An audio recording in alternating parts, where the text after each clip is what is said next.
这是死了吗？世子，他咽气了。这么快就断气了，便宜他了。崔文洛的身体还是完璧之身，万一仵作要是查验，那他与人通奸的罪名就不成立了。怕什么？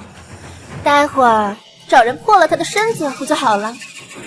我记得你那个树弟不是一直惦记着崔文洛吗？这具还热乎着的尸体，他应该不会嫌弃吧？你说的对，来人，把崔文洛的尸体送到我弟弟的屋里，让他玩去。是。走吧。李慕泽、崔馨儿，我曾化作厉鬼，也不会放过你们。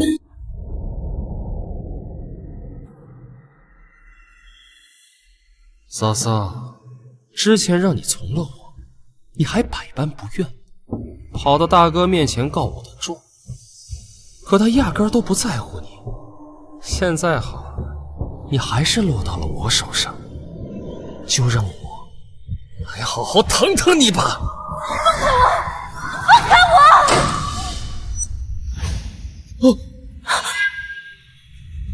三哥，他怎么来了？你是什么人？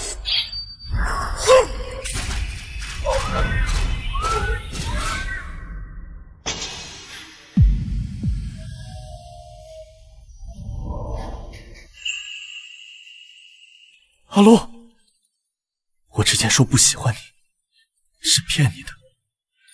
我怕我命不久矣，会耽误你。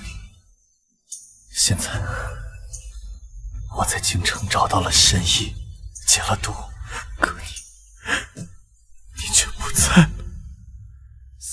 阿洛，你为什么不等等我？一瞬定格最终，时空交错忽反复。是我对不起你，我带你离开这里。烛影同行，云端相顾。一痴一爱一恨，虚妄难悟。殿下，侯府的人全部抓了，如何处置？都杀了。是。此事做仅仅为求功夫，祥云白首。从前，你最喜欢的就是银杏树。你看，这些花开得多好啊！一定很喜欢吧？阿龙，黄泉路上你别怕，我来陪你。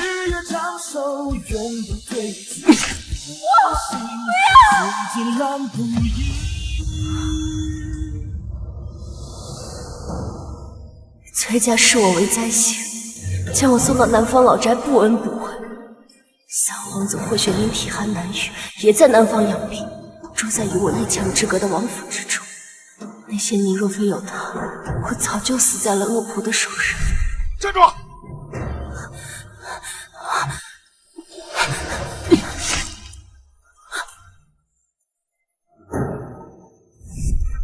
我以为他不安，赌气之下回京跟李慕泽成婚，谁知却葬送了我和霍玄的性命。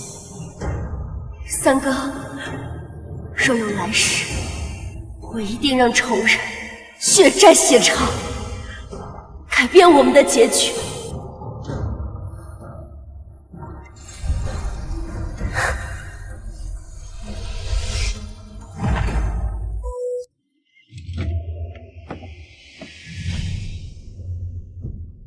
小美人，我来了！什么声音？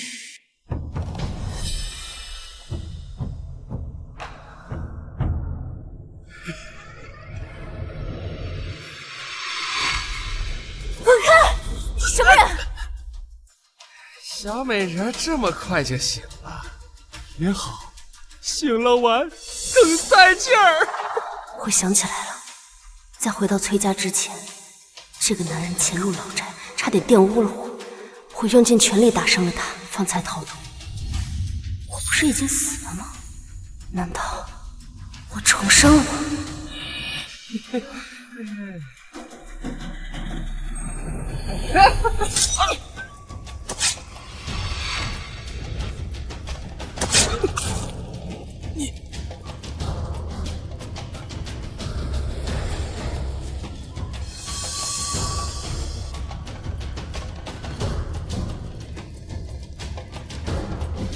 看来是老天有眼，给了我重活一世的机会。冤有头债有主，前世他们欠过我，是时候还了。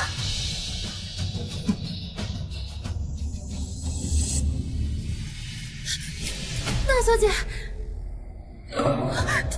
她死了！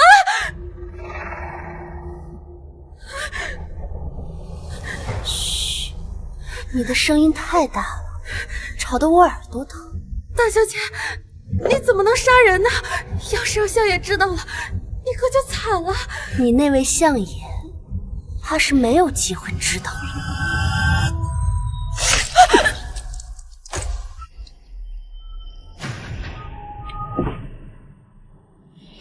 前世回京之后，你污蔑我跟外男有染，害得我在祠堂罚跪了多日。成婚的时候，还被侯府强行验尸，如此屈辱，便拿命来赔。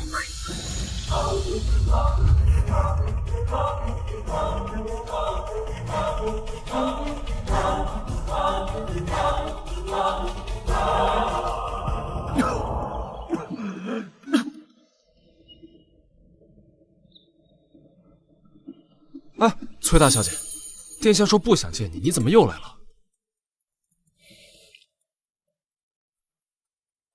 我受伤了。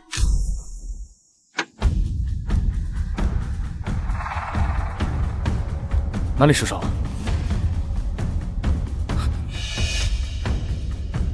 何人杀了你？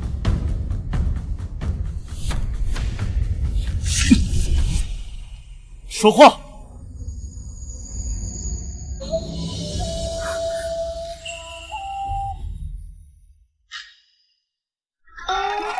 那个，属下想起来有人约我喝酒，我先走了。你一个未出阁的女子，抱着我成何体统？还不快松开！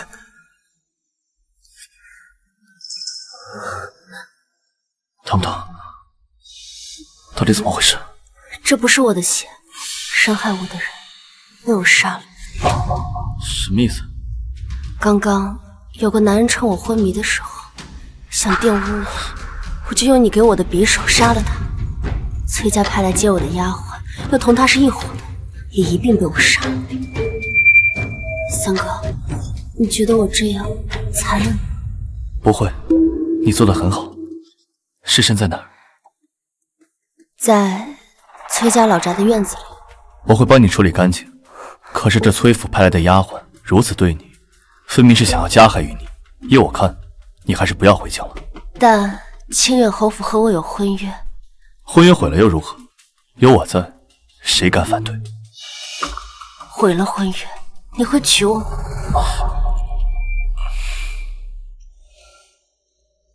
我肯定是要回京城。崔文洛，你先听我把话说完。我做了一个很长的梦，梦里我嫁给了李木泽，但他早就跟我的二妹崔馨儿暗通款曲，还给我加上了通奸的罪名，害死了我。我还知道我的母亲就是被崔馨儿母女害死的，我的灾星之名也是他们给我安上的，所以我要报仇。三哥，你会帮我吗？好。你就这么答应了？你不怕我是胡言乱语吗？你想杀谁都可以，但是别脏了自己的手。三哥，你跟我一起回京城吧。你的毒能解，虽然我还没有找到那个能解毒的神医是谁，但他就在京城。你怎么会？我怎么会知道你中毒？我还知道你不喜欢我，都是骗我的，所以你休想摆脱我。谁说我喜欢你了？我只是把你当做妹妹罢了。哦，收拾好东西，明日一早我们便回京。你答应回京城了？我只是在南方住腻了，想要回京城待一段时间，并不是为了你。好，好，好，不是为了我，我在你的心里微不足道，行了吧？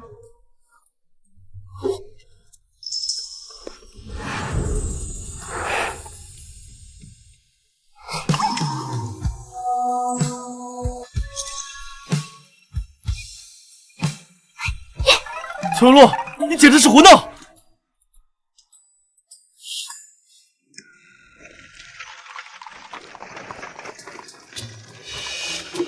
三哥，回京之后，你是不是就要住在宫中或者王府了？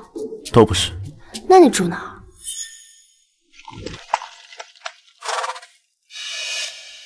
殿下，到地方了。下车吧。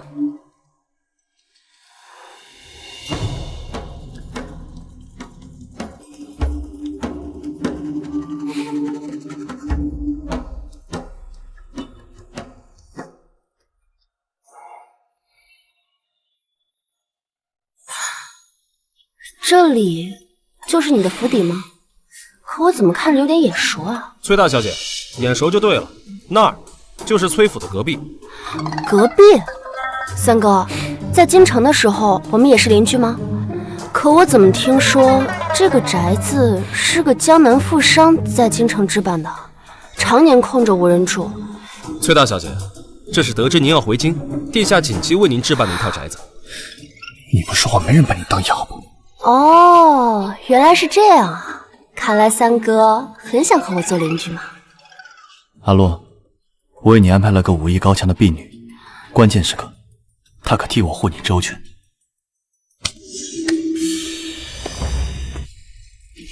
奴婢锦绣，见过崔大小姐。太好了，我正愁府里没有信任的人可用呢。回到崔府，遇到任何麻烦，记得及时寻我。嗯，去吧。阿洛，万事小心。知道了。殿下，您明明深爱着崔大小姐，为何不告诉她呢？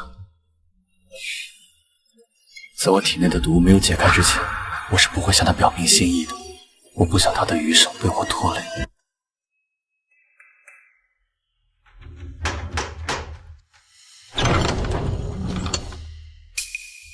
你们是什么人？来相府何事？大小姐驾到，还不速速开门迎接？大小姐，稍等，小的这就去禀报。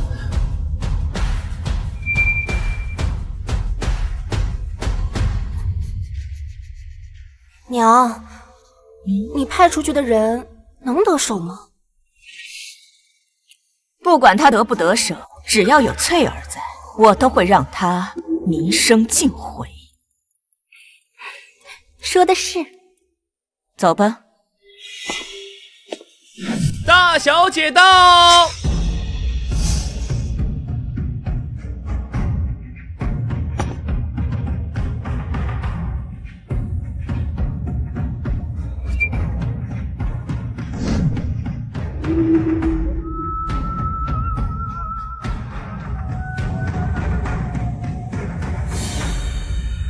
见过祖母，见过父亲。奴婢见过老夫人，见过崔相。崔文洛，我娘她也是你的长辈，你怎么不给她问安？父亲，我是相府的嫡长女，需要给府里的姨娘问安吗？从前好像没有这个规矩啊。你说谁是姨娘呢？我娘她是正头夫人。阿洛，你母亲过世之后，府里需要新的主母操持事务，我便扶了柳氏做正妻。往后你要叫她一声母亲。哦，原来是被扶正了呀，那真是恭喜柳姨娘，不，柳夫人了。心儿，莫要任性。你姐姐既然回府了，日后你们姐妹必定同气连枝。是啊，心儿，听话，日后要跟你姐姐好好相处。阿洛，你身边这个婢女看似眼生啊。哦，她叫锦绣，是南方老宅里一直伺候我的丫鬟。哦，那翠儿呢？她不是去接你去了吗？怎么没看到她人影呢？她呀，说是跟马夫两情相悦，两人私奔了。不可能，翠儿怎么可能会与人私奔啊？定是你对她做了什么。不是私奔，两个大活人怎么可能凭空消失啊？父亲啊，我与翠儿无冤无仇的，怎么可能会害她？也不知道她是谁的丫鬟，这么没规矩，如此辱没相府的门楣。翠儿原先在我跟前伺候，我看她机灵懂事，这才派她去接阿洛，没想到竟会出这样的事情，我自省。好了，一个丫鬟跑就跑了，不足挂齿。阿洛，你舟车劳顿也辛苦了，先回房休息吧。是，女儿告退。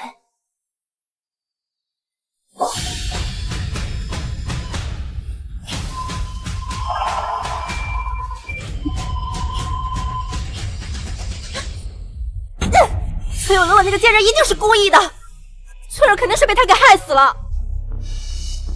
是我小瞧他了，原以为他在南方多年不谙世事，只要翠儿说他与外男苟且，怎么着都能扒他一层皮。没想到他居然釜底抽薪，直接让翠儿给消失了。这翠儿可是您一手培养起来的亲信，这笔账不能就这么算了，我们一定要让他付出代价的。她的容貌和她母亲当年相比更是美貌，李慕泽见了她，未免不会心动。娘，我以后是一定要嫁给慕泽哥哥的，你要帮我想想办法呀，娘。急什么？如今他都已经回府了，你还怕没有机会对他下手？只要找个人偷走他的贴身衣物，随便塞到哪个男人的手里，那他和男人苟且的事不就百口莫辩了？还是娘你有办法。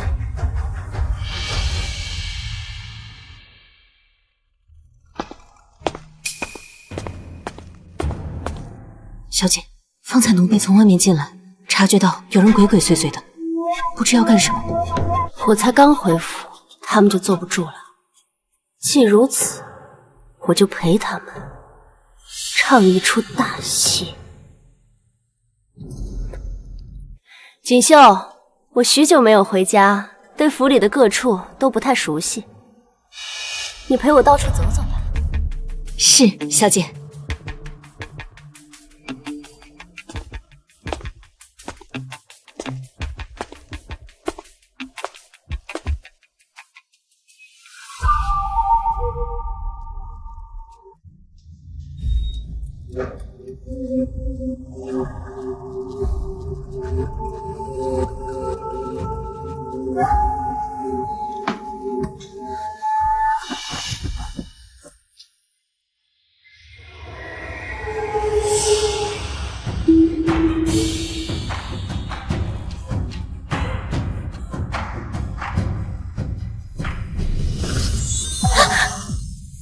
大小姐，你来我房里做什么？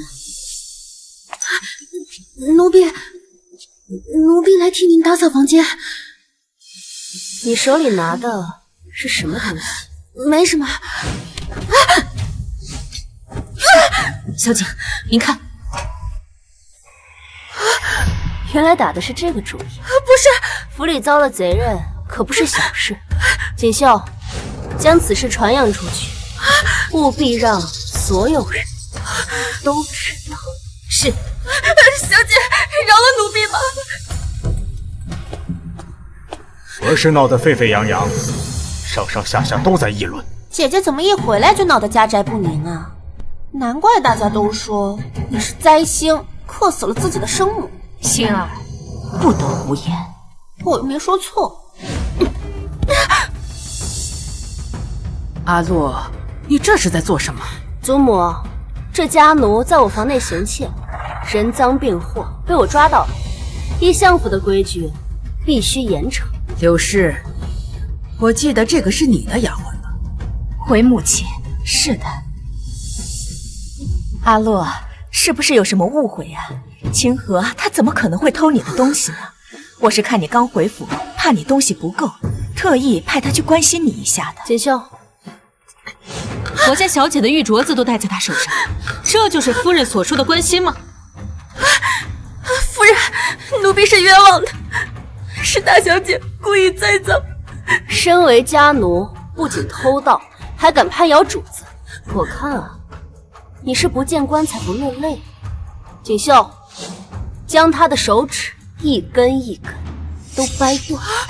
什么时候肯说实话，什么时候再停下。是。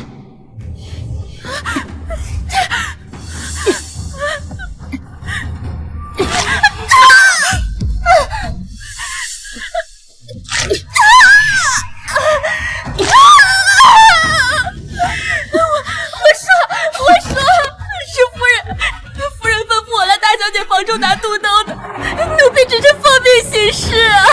柳夫人，是这样吗？你这贱婢，你胡言乱语什么呢？我怎么会无缘无故的让你去阿洛的房间偷拿他的私物呢？母亲，老爷，这丫鬟偷手镯，证据确凿，理应处死，给阿洛赔罪。来人，把他给我拖出去！杀他，何必这么麻烦？不要！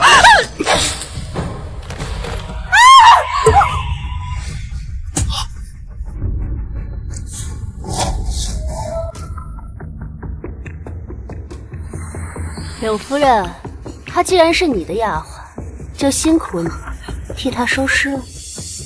往后还请柳夫人严加看管你的手下，否则这一会儿与人偷情，一会儿又偷鸡摸狗的，这不仅有损相府的颜面，更会让他人质疑你没有管家的能力。多谢阿洛提醒，日后我定会严加管教的。有劳父亲跟祖母跑一趟了，时辰不早，我该休息了。明日再给二位请安。再过不久，阿洛就该跟清远侯府议亲了，都消停点儿吧！哼！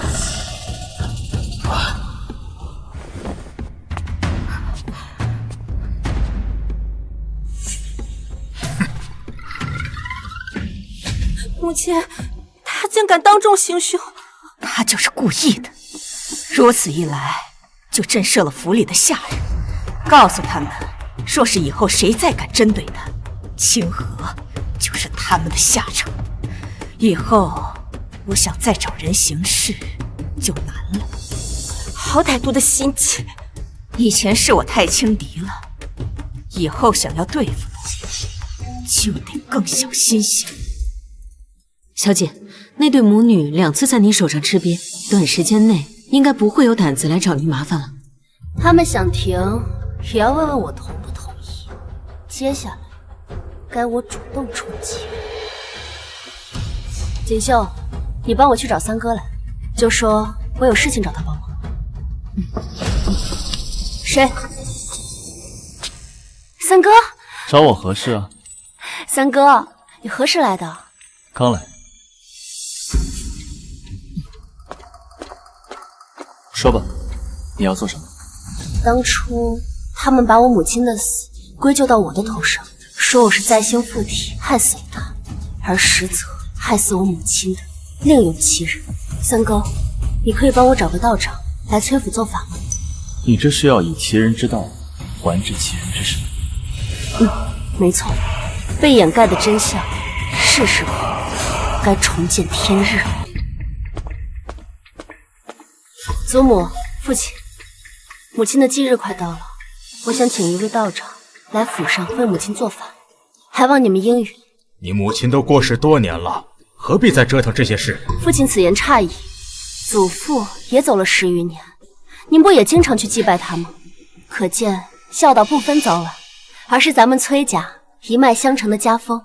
况且您发妻离世后这么久，您还愿意为他做法事，世人也会赞颂您有情有义，不忘本心呢。好吧，那便依你。老爷，阿洛对京城不熟悉，这请道士的事就由妾身来安排吧。妾身一定会请最有经验的道长前来为仙夫人做法。也好，不必了。父亲，女儿已经同天华观的徐道长说好，由他来主持法事，就不劳烦旁人费心。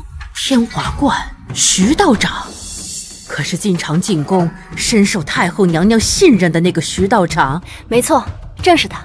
徐道长德高望重，可不是一般人家能够请得动的。哪怕你父亲官居丞相，也未必有这个体面。阿洛，你是如何请到他的？我有一个朋友，和徐道长相熟。你一个多年不在京城的人，怎么可能会认识这么厉害的人？夏虫不可语冰，你什么意思？说你蠢的意思。你好了，为了一点小事，值得吵吗？既然阿洛已经请动了徐道长，那便由他来做法事吧。法事当日，为父也会休沐在家，免得失了礼数。那就劳烦父亲。母亲，那崔永乐居然敢当众羞辱我，真是一点规矩都没有。母亲，他为何突然要请道士回来做法呢？还能是为什么？想吸引人的注意呗，想借着他那个死鬼娘，让父亲和祖母更加怜惜他。当年他是顶着灾星的名头被送回去，好不容易回来，更应该把陈年旧事压下去，绝口不提才是。那就是他蠢呗，那他还好意思说我？殊不知这么一来，只会让祖母和父亲更加厌恶。我派出去的2个心腹都折在他手里，一个血溅当场，一个下落不明。你还真的觉得他蠢吗？娘，您的意思是？但愿是我多心了。哎呀，徐观主来了，快请进。小女未跟家中商量，就擅自将您请到府上来，叨扰到您了。崔相大人客气了，能为崔家仙夫人做法，乃是贫道的荣幸。况且崔大小姐一片孝心，令人动容，贫道是乐意至极呀。都说徐道长脾气古怪，目中无人，怎么今日这么随和？徐道长，家母生前的住处就在这南边的院子里，请随我来。请。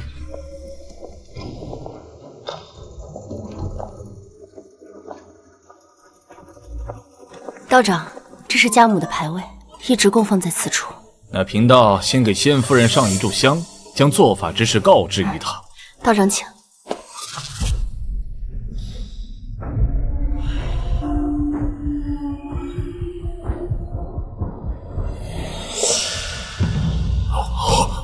不好，香断了。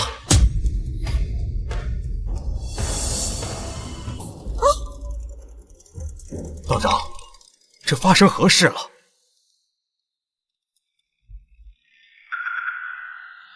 香火尽断，乃是大凶之兆，说明这屋子里怨气不散，仙夫人魂魄难安呐。我知道了，一定是他。崔文洛，当初你克死了自己的母亲，他一定恨死你。如今你回来，他才会怨恨难消，纠缠不休。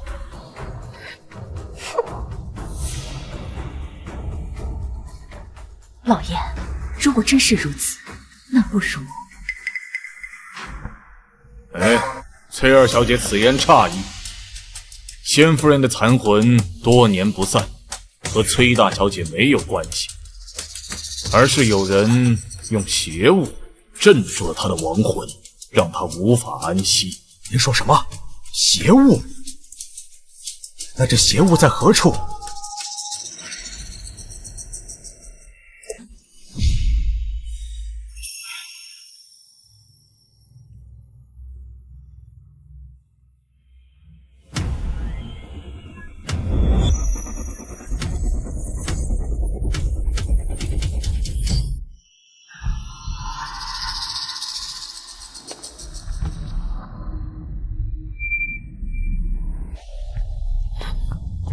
母亲，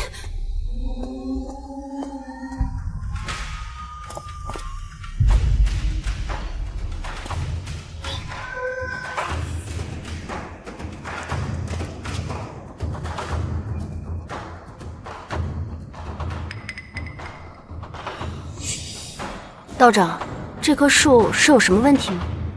罗盘指向此处，我怀疑树下必有隐情。来人，拿铲子来，把这挖开。是。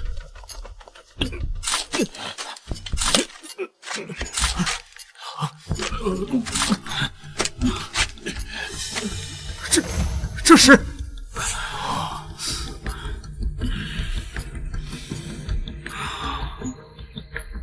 这是人骨。这院子经年无人居住，家宅之内怎么会有这么多人骨？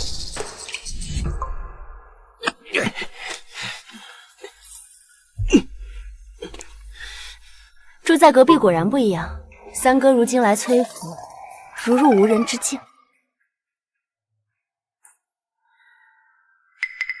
这些骨头都是从哪里找来的？本王心狠手辣，谁招惹我不仅要杀了他，还要将他扒皮抽骨。所以，你要是害怕的话，就离我远一点。是因是我是劫是缘是宿命纠缠，前尘如幻，此生不堪不该一。你放肆！你还是这么可爱。我知道你不会滥杀无辜的，这些人骨定是十恶不赦之人的。明日我便让柳氏自食恶果。人骨？这上面的生辰八字不知是何人的。这上面的生辰八字是我母亲的，会被记在这根骨头上。这是锁魂阵，这些人骨的主人生前多半是屠夫武将，手染鲜血，命中带煞。如今跟仙夫人的生辰八字关联，会困住她的亡魂，令其不能投胎转世。究竟是谁用这样恶毒的计策，要困住我的母亲，就连她死后都不肯放过。母亲，这些骨头不会是您放的吧？听他瞎说，我压根不知情。父亲，请您为母亲做主，定是有人对母亲痛下杀手，害死了她，否则也不会因为当年小小的风寒病故。偏偏作恶之人，还将这一切都归咎到我的头上，说我是灾星，妄图混淆视听。哼！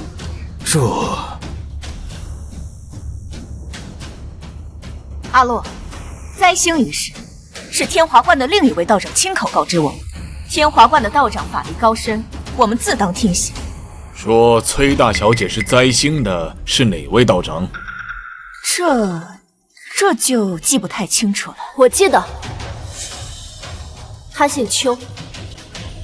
天华观只有过一位邱道长，几年前他滥用邪术出了人命，被我知晓后将他逐出道观。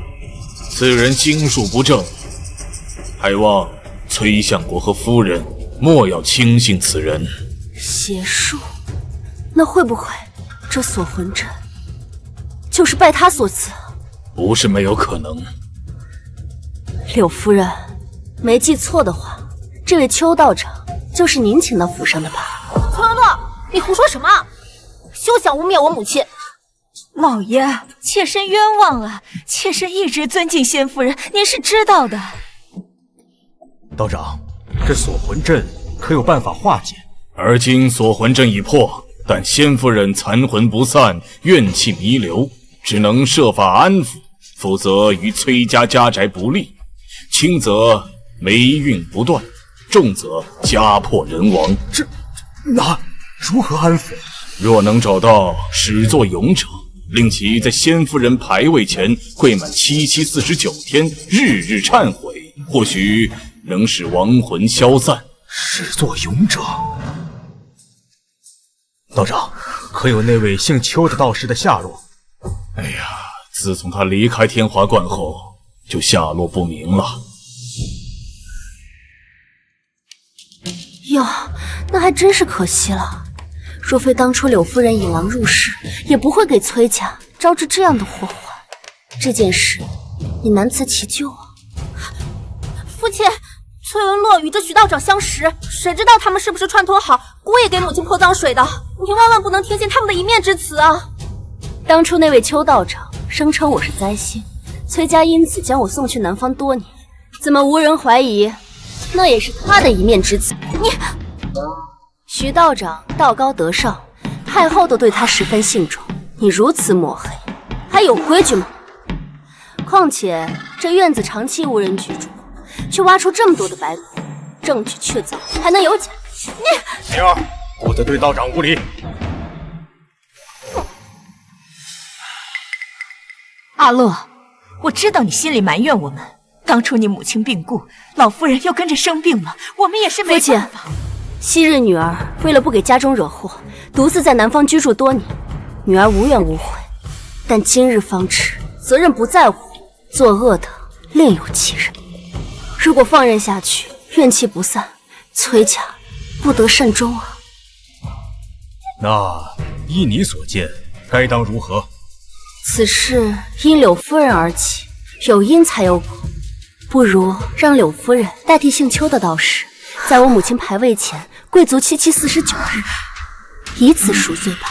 阿洛，我好歹是你的长辈，你怎么能这么歹毒啊？我这么提议都是为了崔家好，宁可信其有，不可信其无啊！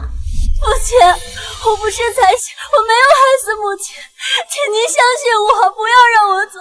阿洛，听话，你是崔家的大小姐，不能只想着自己，不顾崔家其他人。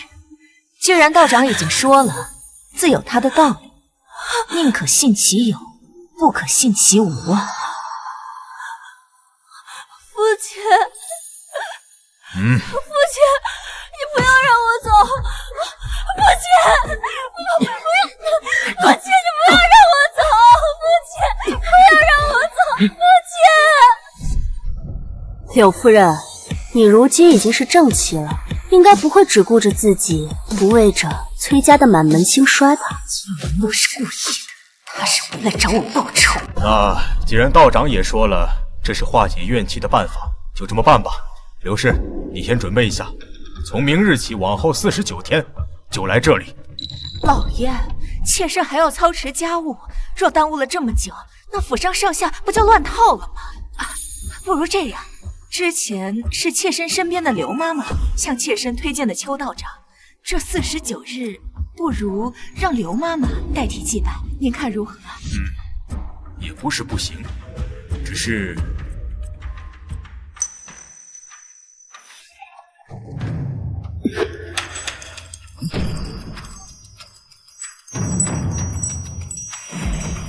奇怪，这院子里连一丝风都没有，铃铛为何会响个不停？莫不是母亲在回应着什么？这铃铛怎么突然响了？难道真是何时的亡魂尚在？道长，可否请您解惑？以贫道之见，是怨气撞向了铃铛，恐怕是崔相和夫人相伤的结果，令先夫人不满吧。柳夫人，看来您身边的这位刘妈妈似乎难以平息怨气，还得您亲自来才行。父亲，您说呢？阿洛说的对，此事宁可信其有，不可信其无。刘氏，你就不要找人代替了。是，此事虽错不在妾身，但为了家宅平安，妾身愿意承担一切。柳夫人到了母亲的牌位前，可千万不要再说这些推脱责任的话了，切记心诚则灵。至于这府中的事务，父亲，女儿不是回来了吗？往后若要嫁人，也是要做当家主母的。柳夫人不便之时，女儿可代替掌家，也当提前积攒经验了。有你祖母坐镇，这府中事务定不会错乱了，岂用得着你一个孩子操心？崔少官至丞相，聪慧绝伦，岂会猜不到当年母亲的死和我被送走的事都与柳氏有关？可他却如此提防我，分明是要维护柳氏。徐道长，今日之事做得不错，这是给你的赏赐。殿下客气了。昔日天华观弟子无德，害得崔大小姐在外流落多年。今日贫道所为，只不过是拨乱反正，怎敢领赏邀功啊？收下吧。本王知道徐道长是一个正直良善的人，帮着本王编排故事，属实是难为你。那就多谢殿下了。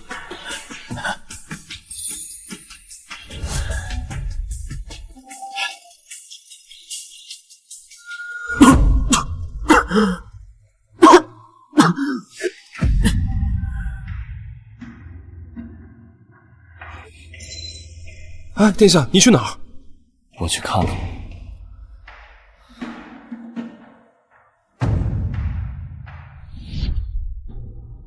母亲，让柳氏给您跪满49日赔罪，只是一个开始。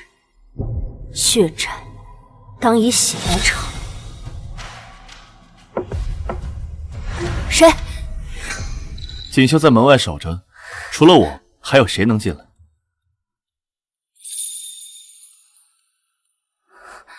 三哥，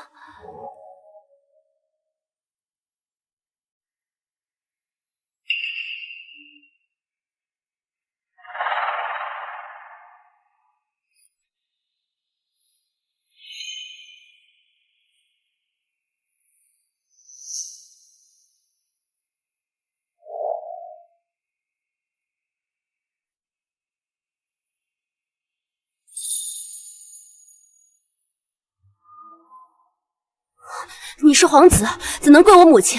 你快点起来！作为晚辈，第一次见你母亲，跪她无妨。女婿跪岳母，倒是无妨。我只是把你当做妹妹哥，可并不想娶你。是，殿下只当我是妹妹，是我自作多情，对殿下求之不得，辗转难寐。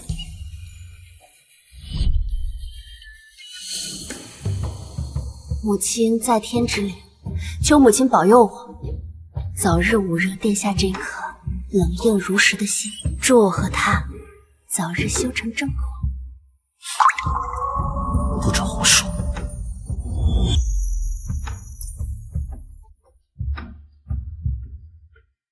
崔夫人，是我心猿阿乐，不敢表露心意。我身中剧毒，生死难料，还请您庇佑他平安顺遂，觅得良缘。我回京的消息，清远侯府一定知道，过不了多久，他们就该来提亲了。你可有对策？需要我帮忙吗？我也有对策，且需要你的帮忙。每年立春，皇家别院便会开设春日宴，年轻的高门子弟都会相聚到此，饮酒作诗，闲聊赏花。倒是有所耳闻。你是要去吗？我收到了请帖，李慕泽跟崔馨儿也会去。那你需要我做什么？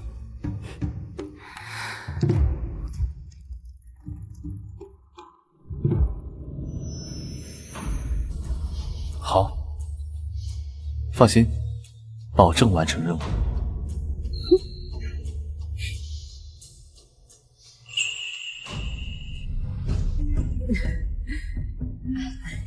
好久不见，这酒真不错。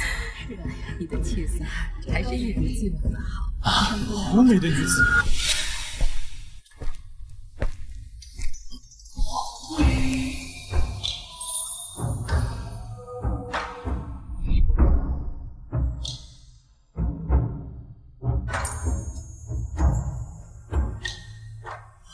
哇，好美的女子啊！那位姑娘是谁？看着有些眼生。不知道，她是跟崔馨儿起来的，莫非就是崔相国府中那位刚回京城的长女崔文洛？哦，她就是崔文洛，没想到多年未见，她出落得这么美。李兄，这位想必是你的未婚妻吧？好福气啊，真是羡煞旁人呐！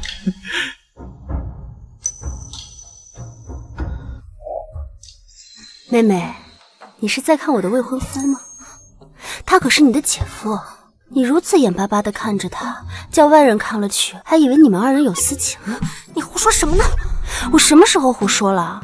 清远侯府世子跟我早已有婚约，他可不是你能觊觎的，更不会喜欢你。他只会在意我这个未婚妻。你如此不得体地盯着他看，僭越，你算什么东西？他才不会喜欢你呢。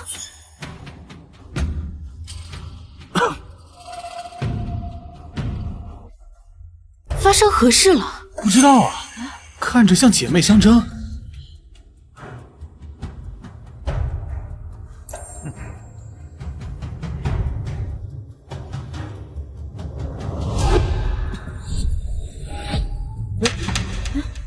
这是什么东西啊？是画吗？世子，你的东西掉了。世子爷，抱歉，刚才不慎撞到你了。这是从您身上掉下来的东西，还请拿好。哎呦，这画上是谁呀？世子爷，这画上的女子是您的未婚妻吧？听闻崔大小姐回京了，想来两家的婚约也是提上日程。提前恭喜世子爷哈！哎，不对呀，这画像上的不是崔大小姐，而是崔二小姐。世子爷怎会随身携带崔二小姐的画卷？真的呀，这是换人了。这不是我的画像，我亲眼看到从您的袖中掉出来的，这还能有假吗？我并不知情。这画像上的确是我二妹，看来世子心中心悦之人是我二妹，并非我这个未婚妻。崔大小姐，我并未移情别恋，这画至于从何而来，我也毫不知情。你不必解释了，难怪刚刚妹妹一直警告我，让我认清自己的位置，说我在你心里什么都算不上，她才是你的心中所。你，我何时说过？崔文洛，你血口喷人！你刚才那么呵斥我，大家不都听到了吗？我是听到了，崔希儿对崔大小姐说，她算是个什么东西这样的话。她这是趁崔大小姐不在京中，抢走了姐夫。如此看来，崔大小姐真是可怜。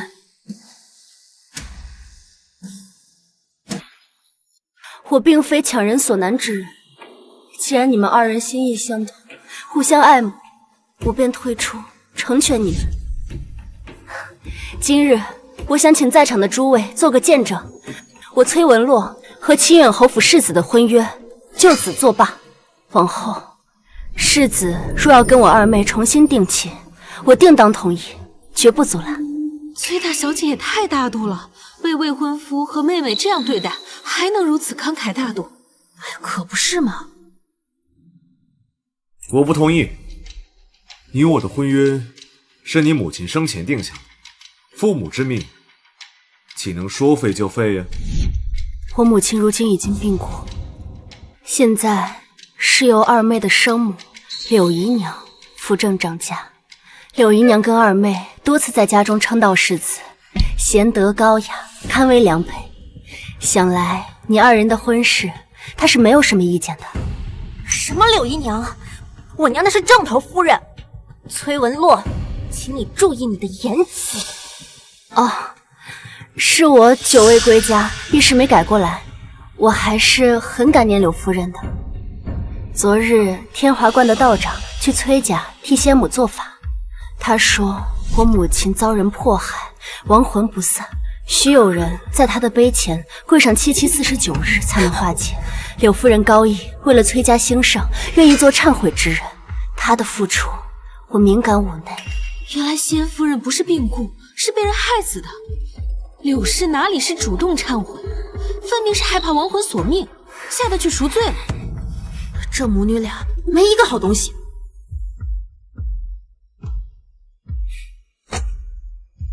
他倒是一点亏都不肯吃。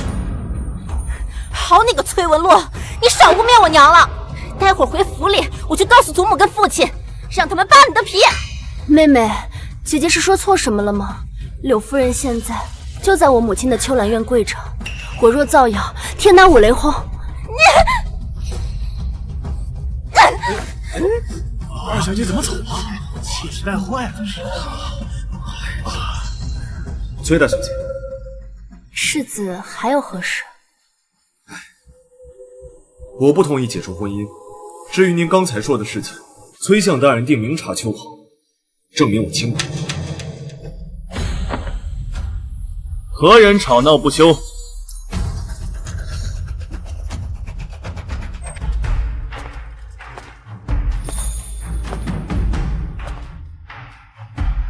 你是何人？放肆！陈王殿下在此，不得无礼。是在下的眼拙，一时没有认出陈王殿下，还请恕罪。见过陈王殿下。免礼吧，本王方才在亭子里都听到，到底是何事？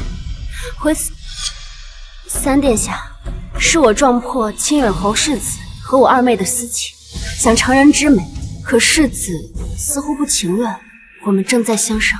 已有婚约，却与未婚妻的妹妹暧昧纠缠，此等行径非君子口。这婚约该退。殿下，不必说。崔相明镜高悬，也不会眼睁睁看着自己的女儿掉进火坑。况且本王今日路见不平，便替崔大小姐了了这桩婚事。日后若是清远侯府再纠缠不休，便是不将本王放在眼里。多谢殿下仗义直言。本王还有事，你们自便。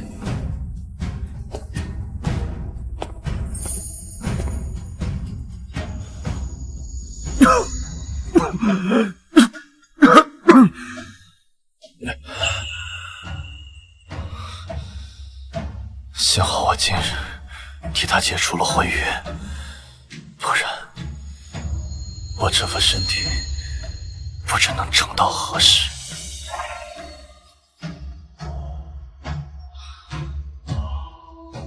魏娜，你说，日后他若是遇人不淑，谁能替我护着他？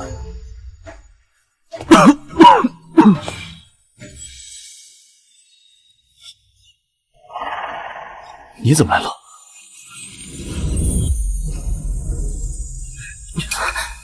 你这是做什么？若是被人瞧见了，女孩子的清誉还要不要？若是被人瞧见，我就大肆宣扬出去说，我跟三殿下情比金坚，情难自扣。三殿下说了，非我不娶。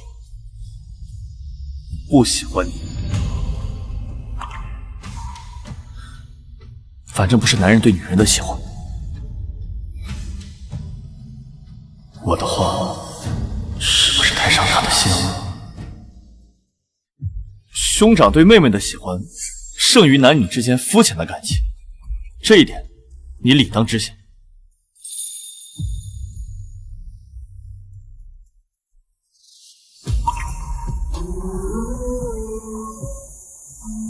三哥，你一定能解毒，早日恢复健康。无论多难，我都会陪着你。老爷，你要为我做主啊！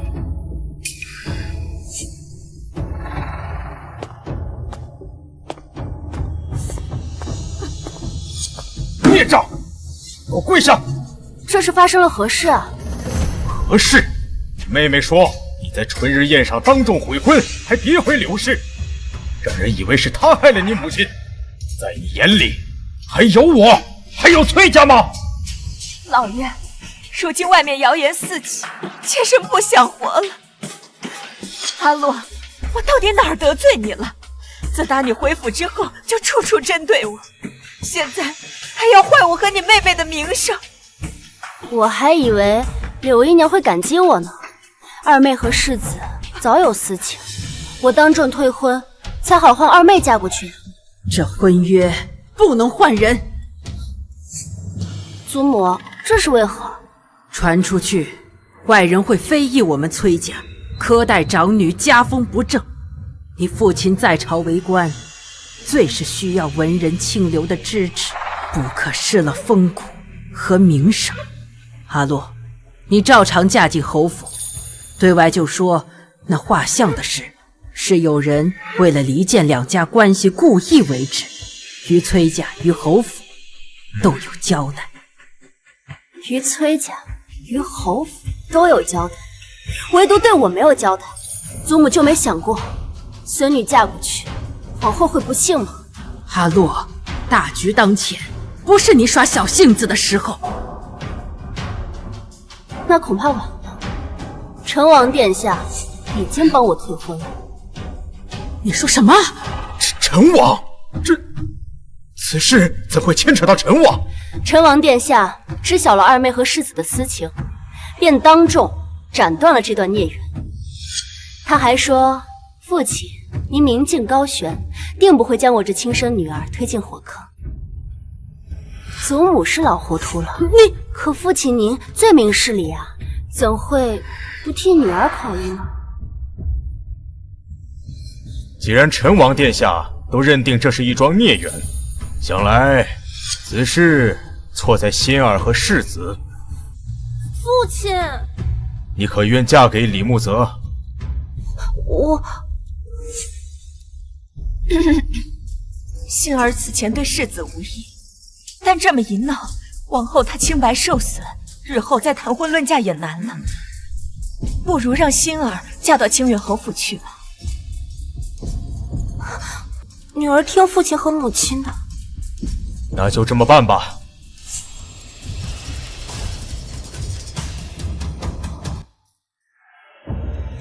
母亲，我就说崔文洛是个蠢货吧，居然将这么好的婚事推给我。他这么做到底是为什么？连我都搞不懂。难道真的是我高估他了？他竟为了一时的义气，就舍弃了嫁进侯府的机会。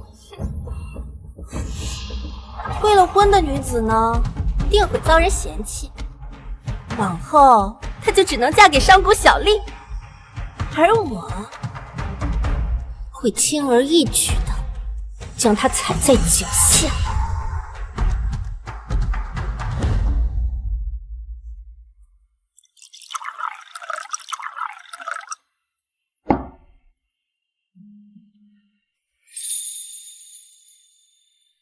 你梦见李慕泽和你妹妹前世害了你，为何还要撮合他们在一块儿？不是我，也会是其他的女子。与其让一些无辜的女子遭受他们的迫害，不如让他们相互祸害。说得对。况且，崔仙儿真的以为清远侯府是那么好进的吗？他那个侯夫人可不是什么省油的灯。平日里你惦记崔心儿，我可以睁一只眼闭一只眼。春日宴是什么场合？你竟把她的画像随身携带，闹得人尽皆知。现在好了，婚约作废了。娘，我跟你讲过无数遍，那个画像我真不知道从哪来的。我跟崔文洛解释过，他不听啊，甚至还惊动了陈王。除了你，还能有谁啊？你什么德行，我还不清楚。不就是退婚吗？我给崔文洛机会了，可他不听，他不接受，那我就娶他妹妹。到时候他无人问津，自会后悔。你懂什么？崔文洛生母出自建江何氏，何氏出过3代帝师，5朝宰相。崔文洛生母那一辈就这么一个嫡女，若非她当年嫁给崔少，就是连皇后都当得。娘，崔文洛他外祖父这么厉害啊！我还听说何氏在临死之前给他的女儿准备了极为丰厚的嫁妆，这嫁妆不在崔公家中，由崔文洛亲自保管。娶了崔文洛，就等于娶了整个何家。那嫁妆的事根本就是子虚乌有的。何家在建江虽是望族，但祖上的官员一个比一个的清廉。建江毗邻西境要塞，常有战事，一旦战起，朝廷拨冗的物资耽误数月，战士们等不起，外祖父便变卖了私产，第一时间送往前线。我出生后不久，京城瘟疫，药价高昂，母亲拿出了几乎所有的家宠，瞒着崔家去置办药材，再由人分发给了京城穷苦的百姓。兼善天下是何府的家风，而他留给我的，实则只有一世藏书。原来如此。可外人不这么认为。在梦里，我跟李慕泽成亲之后，他跟他的母亲一再逼问我嫁妆的下落，我说没有，他们不信，就肆意鞭打、虐待我，逼我交出钱财。他们怎么可能？放心，我一定不会放过他们。不过，这徒有虚名的嫁妆倒是帮了我。痛失一笔横财，侯府又怎会轻易的让崔馨儿过门？侯夫人，今日请您来，是想商讨一下小辈们的亲事。不久前，世子当众掉落了馨儿的画像，阿洛的气性大，便提了退婚。陈王殿下还将此事板上钉钉呢。如今世子与阿洛的婚约是不成了，不如换成馨儿嫁给你，那也算是一段佳话。以我之见，这件事情还是算了吧。求娶姐姐不成，改娶妹妹，是会招外人笑话的。但世子的心中应该是祭奠馨儿的，两个孩子两情相悦，我们做母亲的应该成全才是。柳夫人，不是我不通情达理，只是这婚约是先与先夫人定下的，先夫人还承诺过会给女儿准备一大笔嫁妆，如今换了人，这嫁妆……母亲从未承诺过嫁妆的事，侯夫人这是故意给柳氏施压了。馨儿也是崔家嫡女，她的嫁妆和长姐相比，自然是不会少的。这一点，侯夫人大可放心。是吗？那柳夫人是打算给女儿准备多少嫁妆？侯夫人以为呢？至少5000两。什么？侯夫人，5000两，未免也太多了吧？怎么会呢？若先夫人在世，以建江何家的财力，别说是5000两白银，便是5000两黄金，也是拿得出来的。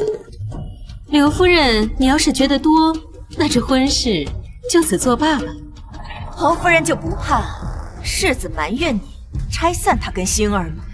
我儿一向孝顺，断不会因为哪个女子就怪罪我这个母亲。我侯府在京中多的是人想要攀附，我李家世代袭爵，可不像那种根基清浅，只有一人在朝为官的门第。上次春日宴，外人早就认定馨儿和世子有私情，若她不嫁李家，再享高价，难如登天。若是我崔家能凑出5000两给女儿做嫁妆，侯夫人就答应这桩婚事了。那是自然，我侯府见到崔家的诚意，岂有不答应之理？好，一言为定。鱼儿咬钩了。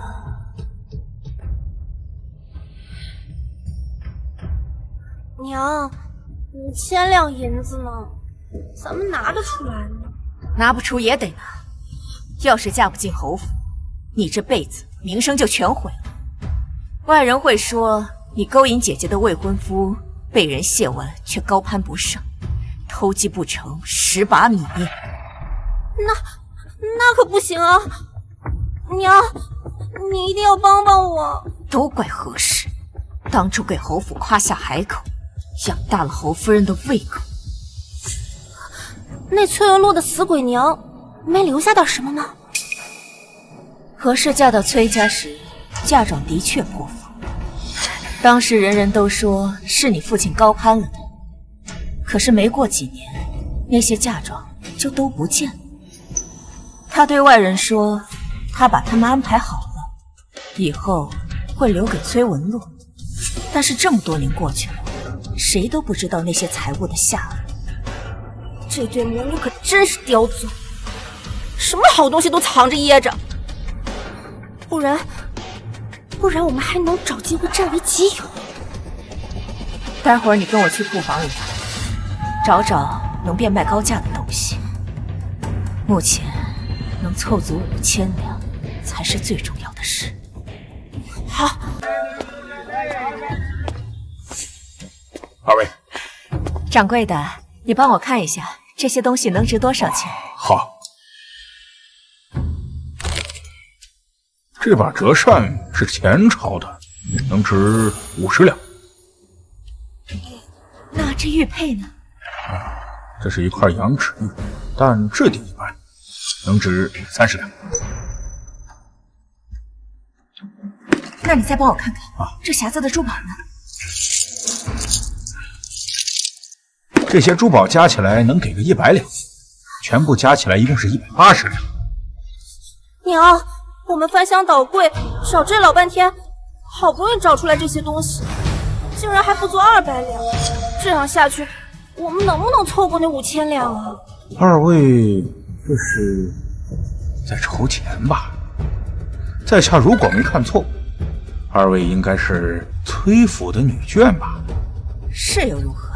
若是你们着急筹钱，在下倒是有一个提议，就是不知崔家愿不愿意割爱了。什么意思？听闻崔府有一幅松柏贺寿图，上面还有御笔题字，坊间有不少达官贵族都想要买这幅画的真迹。那可是御赐之物，岂可随意摆卖？夫人有所不知，御赐之物在民间流通的不在少数，越是稀缺难得，越是有人愿意一掷千金呐。那幅松柏贺寿图，如果拿出来卖的话，能卖到什么价钱？约莫能卖5000两。娘，如果那幅图能拿出来卖，我们是不是就能……只是要让宫里知道，可能会遭杀身之祸的。陛下日理万机，怎么会知道这些小事？再说了，这买方他也不敢大张旗鼓呀，只不过是为了私自收藏，品鉴自留，传给后人。待100年之后，那会有谁知道这字画传给哪家呀？是啊，娘。容我再想想，我考虑几日再答复你。好，小的在此恭候。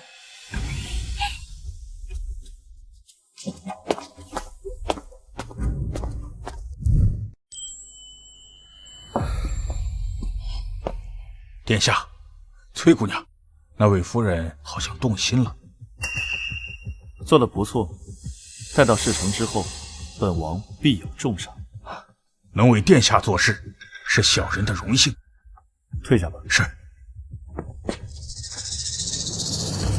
阿洛，你此前生长在南方，既然知道这对母女经常来这间当铺进行典当，你这本领可当真不小。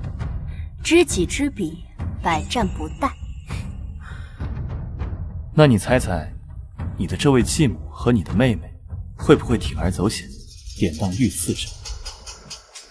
我猜他们一定会。娘，你还犹豫什么呀？你没听见那掌柜说了吗？这幅画能卖5000两，有了这银子，我就能如愿嫁给木泽哥哥了。那幅画是皇上御赐给你祖母的贺寿图，上边有皇上的亲笔题字，要是被人知晓了，后果不堪设想。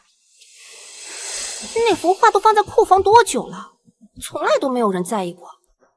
而且那掌柜也说了呀，这买家买了画，定会守口如瓶，不会声张出去的。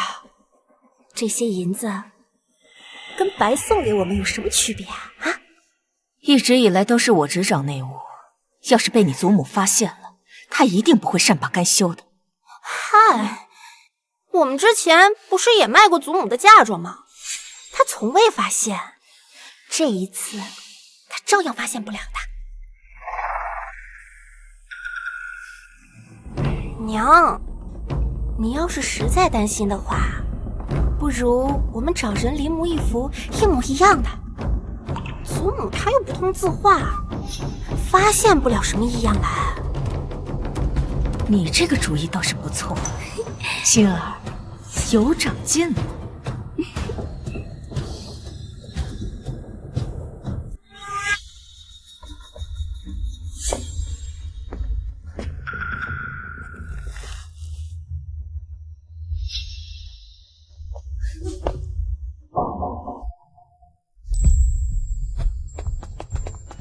殿下，崔大小姐，刚才柳氏鬼鬼祟祟拿着东西出去了，属下一路跟随，发现他进了一间极为隐蔽的字画铺。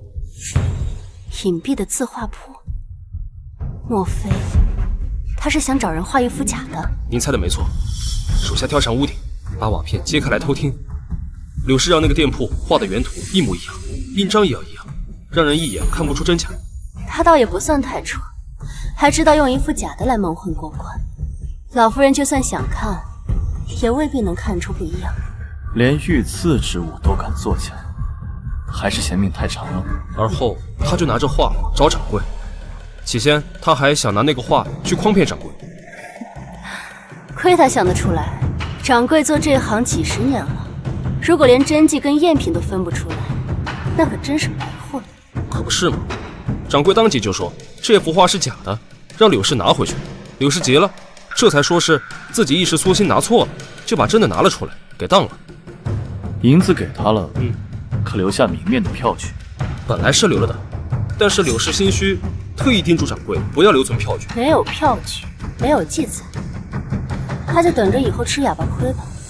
三哥，这5000两算你借我的，以后我会让他们连本带息的还回来，全部给你。放心吧，这幅画我已经找到一个大冤种买单了。大冤种？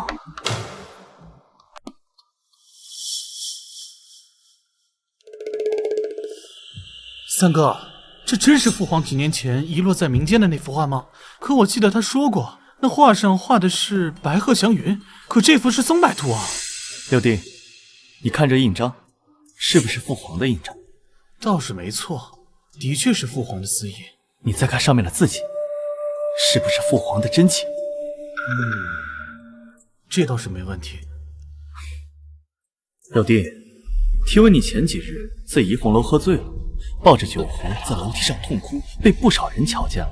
言官一致弹劾你放荡形骸，父皇痛斥了你，让你反省，可有此事？真是好事不出门，坏事行千里。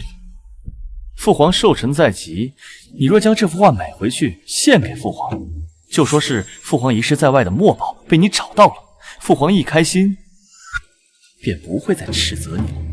哎，四哥，这招真有用吗？当然了，我可是你三哥呀，我会骗你吗？好，我相信你。那这幅画你卖给我呗，多少银子？卖给你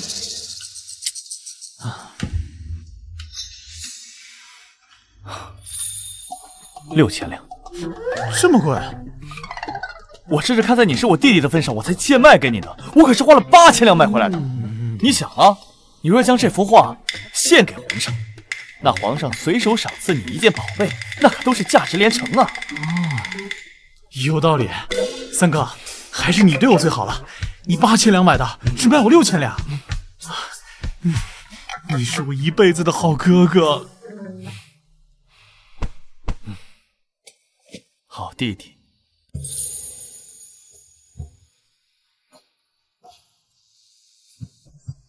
皇上，六皇子求见。他还有脸来？之前他在怡红楼丑态百出，连带着朕都脸上无光，让他滚！朕不想见他。皇上，六皇子说他在外花重金寻到了您遗落在外的那幅墨宝，今日特意带着墨宝来向您赔罪的。难道是朕最喜欢的那幅白鹤图？多半是了。请他进来。是。宣六皇子觐见。儿臣参见父皇。起来。再过不久就是父皇您的寿辰，儿臣知道您先前丢过心爱的墨宝，心中惋惜，儿臣便派人走遍大江南北，用心找寻。皇天不负有心人，终于让儿臣找到了。画呢？拿来给朕看看。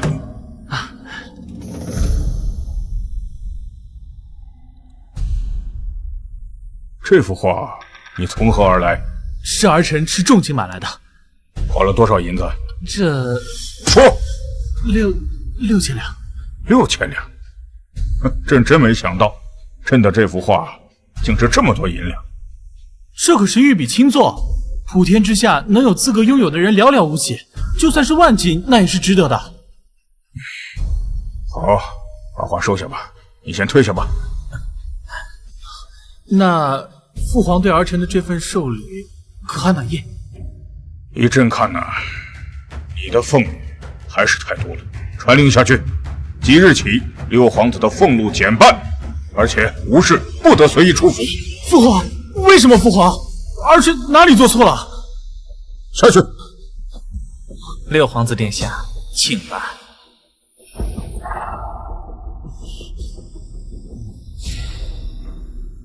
你还记得这幅画的出处吗？奴才还记得，这幅画是当年崔老夫人60大寿时，崔相替她求封诰命，您感念崔相辛苦，特意亲笔御题赐给崔老夫人，当作生辰礼物的。对，没错。宣崔少入宫，朕倒要看看他如何解释。是。曹夫人，请坐。星儿的嫁妆我都已经准备好了，这婚期是不是该尽早定下？前几日您还觉得不妥，这么快就有好消息了？柳夫人，该不会是戏耍我吧？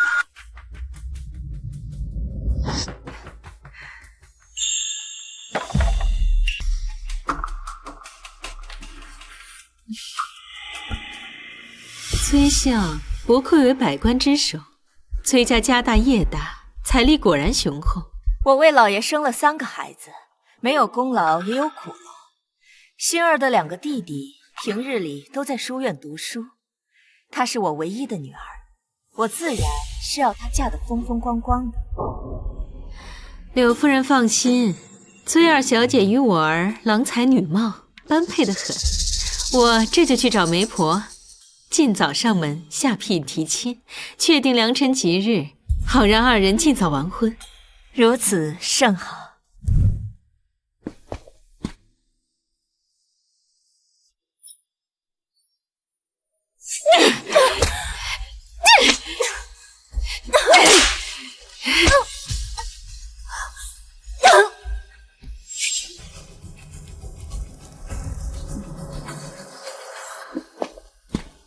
竟敢对我如此无礼！夫人，这样看来，还是崔家2小姐更懂规矩些。可不是嘛，我侯家这种高枝，可不是谁都能攀得上的。如今她退婚，后悔的日子还在后头。走。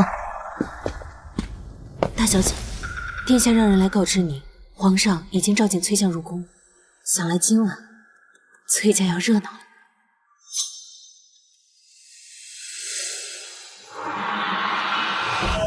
宣丞相大人觐见。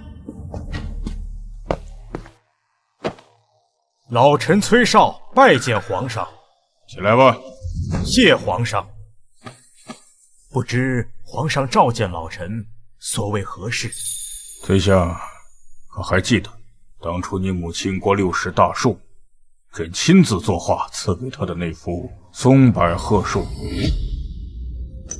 臣当然记得，皇上亲赐御笔，臣3生有幸。那幅画乃是我崔家镇宅之宝。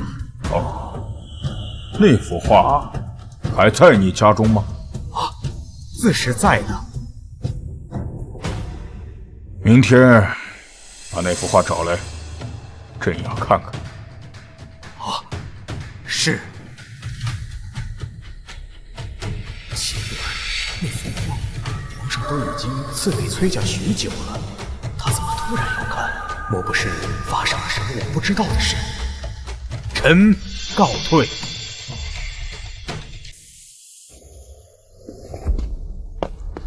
父亲，您回来了。你回来的正好。今日清远侯夫人过府，跟柳氏已经商谈好亲事了。再过不久，侯府就会衔媒下聘，敲定婚期，这可是大喜事啊！恭喜2妹喜得良缘了。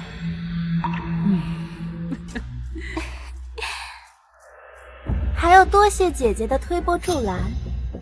等我成了世子妃，姐姐若是遇到困难，我这个做妹妹的定会帮衬1、2。你们姐妹和睦，这才是正道。成亲的事稍后再说。母亲，当初您被册封诰命，皇上赐给您的那幅松柏贺寿图，不知您安放在何处了？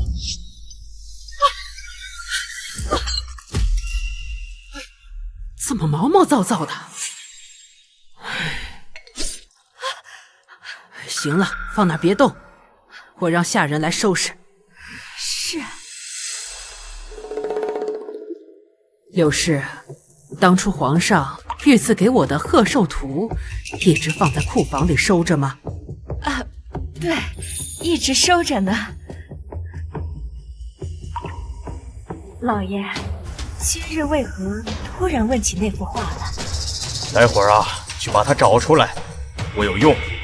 切记，检查仔细了，万不能有任何破损脏污，不能有任何差池。是。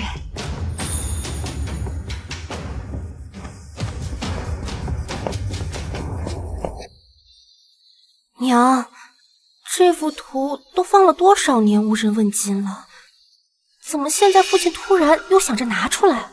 我哪知道，都是你乱出馊主意。当初我就跟你说此事太过凶险，做不得，你非说不打紧，没人会知道。那现在好了。娘，您先别急，也许是父亲的同僚或者友人想要欣赏欣赏这幅画，父亲碍于情面才答应的。这些人当中，能有几个人认得出来这是不是皇上的亲笔？依我看，这真画和假画也没什么两样。说得轻巧，要是真没区别，之前我拿去当铺，那掌柜怎能一眼就看出来不对了？那就算被人看出这画有问题，他们也不会当着众人的面拆穿的。父亲可是宰相啊，他们巴结还来不及呢，怎么会当众说这画是假的？而且这真画在崔家是众所周知的事实，不会有人乱说的。唉，但愿如此了。我这心里呀，慌得很。这事情一旦败露，我们就彻底完了。父亲要那幅画是做何事啊？皇上一时兴起，让我拿回宫中来瞧瞧。是皇上要看的。难不成要收回赏赐？难不成是你在朝堂犯了什么忌讳？怎么会？儿子行事向来谨小慎微，母亲您是知道的，切莫担心啊。这说不定啊，是皇上近日又要作画，要拿旧日的墨宝参考一二，别担心。那就好。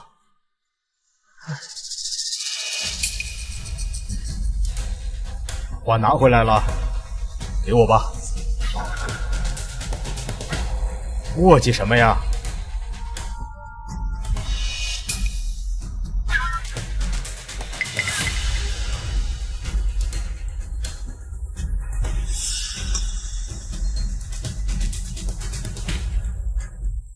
老爷，这幅画可有什么不妥吗？我检查了一下，没有任何污损的地方，并无大碍。那就好，那就好。柳夫人掌家向来周到，自是没什么问题。但明日皇上看到咱们崔家将这幅画保存得如此周全，自然会很欣慰。皇上，柳氏，你现在是当家主母了，何该端庄一些？总是一惊一乍的，有失体统。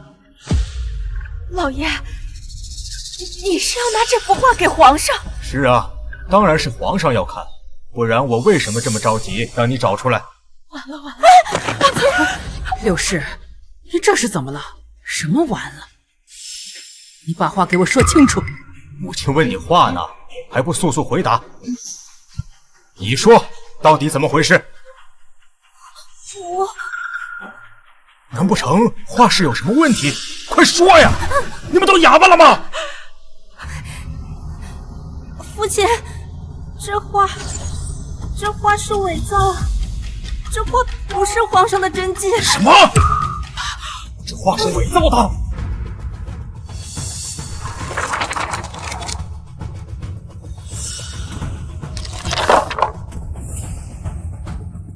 真的呀？真的去哪里了？啊！你快说，都什么时候了，还吞吞吐吐的？这日子我的真迹到底去哪儿了？真迹被拿去当铺卖了。什么？什么？当铺？竟然把日次的画去当了！陆氏，你怎么敢？你失心疯了吧？老爷，母亲，我不是故意的，是清远侯府提出，如果想要让星儿嫁过去，就得凑足5000两的价钱。可是这么多的现银，我实在是凑不出来。为了让星儿嫁过去，我才……母亲！你混蛋！那可是御赐之物，这你也敢变卖啊？你当皇上兴师问罪，这是抄家灭族的大罪呀！你是要害了我崔家满门吗？妾身这么做也是为了星儿啊！这幅画在库房这么多年都无人问津，我也没想到皇上会临时起意想要看它。糟了，是不是你卖画的事情被皇上知晓了？皇上这才追究问责。走吧。应该不会，此事我们做得极其隐蔽，当铺的人也保证过，绝不会将此事宣扬出去的。快，现在立刻去当铺，把画给我赎回来。要是被别人买走了，那就完了。好，我这就拿银票去赎画。且慢，崔文洛，你又要干嘛？柳夫人去当铺的时候，光是带上5000两怕是不够。你什么意思？你没当过东西吗？当出去的东西，若是想赎回来，是要加码的。你若是想原价买回它，也要问问店家答不答应。老爷，我……你去公账上把家中所有现银都带上，若是不够，就带上房契、地契，无论付出何等代价，都要把御赐的画给我买回来。去呀！哎，慢着，切记秘密行事，不可声张，万不能将消息泄露出去，知道吗？好，我知道了。快去！哎呀，哎呦，母亲，没事吧？掌柜的，我前几天卖给你的那幅画呢？我要把它赎回来，快！是您呀，夫人，那幅画您不是已经当了吗？已经有贵客预定了。我马上就准备把它送出去。然后现在说小人不能再把画送了。不行啊，这不能给别人。这是5000两，一文不少，快把画还给我。夫人，小人打开门做生意也是为了挣钱，那贵人出的可远不止这5000两。放肆！夫君可是相公，你得罪了崔家，有你后顾之耻。哎呀，夫人，您有所不知啊，那位贵人也是权贵，小的不敢开嘴啊。什么？倒是比崔家还要显赫的门第。那他出多少价钱？我愿出同价。啊，对方愿意出1万两。什么？真是危言耸听！你该不会是落地起价，故意蒙骗我吧？夫人，您这说的哪话呀？您是相国夫人，我小的不敢。对方真的愿意出1万两。夫人要是不信，我回头把那字画卖了，把那银票给夫人过目。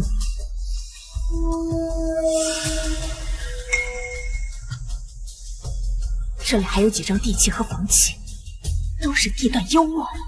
只要你把画给我，这些我也一并都给你。就算是为了夫人您，我去得罪那位贵人。啊，夫人稍等，我这就把话拿回来。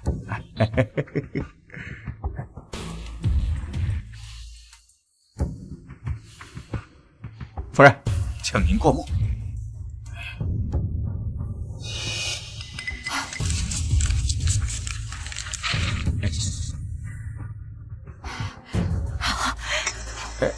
对了，切记，此事天知地知，你知我知，要是泄露出去，不叫你好看。哎，夫人放心，夫人放心，慢走。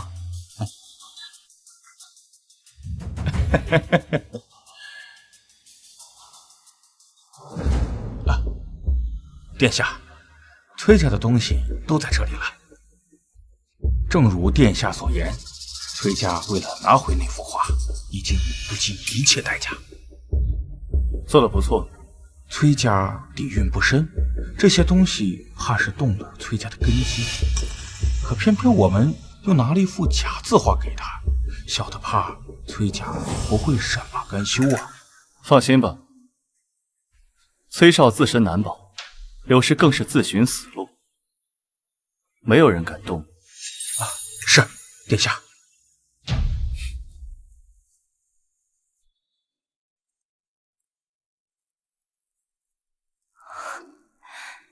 这些都是柳氏为了赎回那幅画给当铺的。没错，现在都是你的了。这怎么好意思呢？不好意思，那我收回去了。哎，要，有钱不赚，王八蛋！三哥，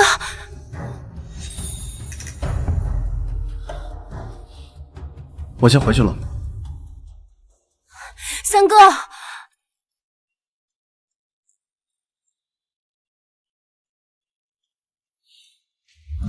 锦绣，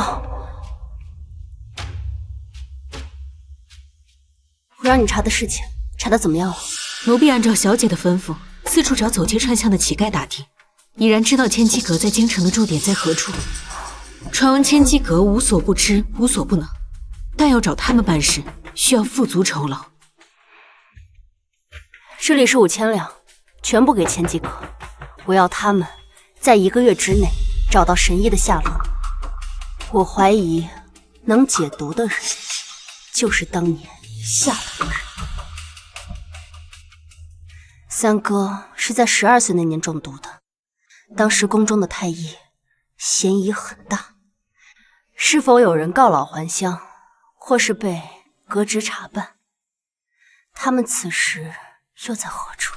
我想这5000两能让千机阁给我们一个答案了。是。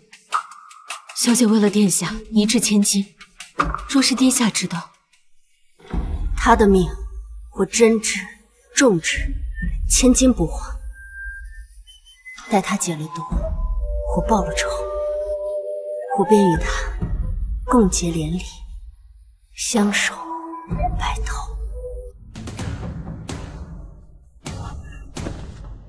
皇上，当年您赐给崔家的松柏鹤寿图在此，请您过目。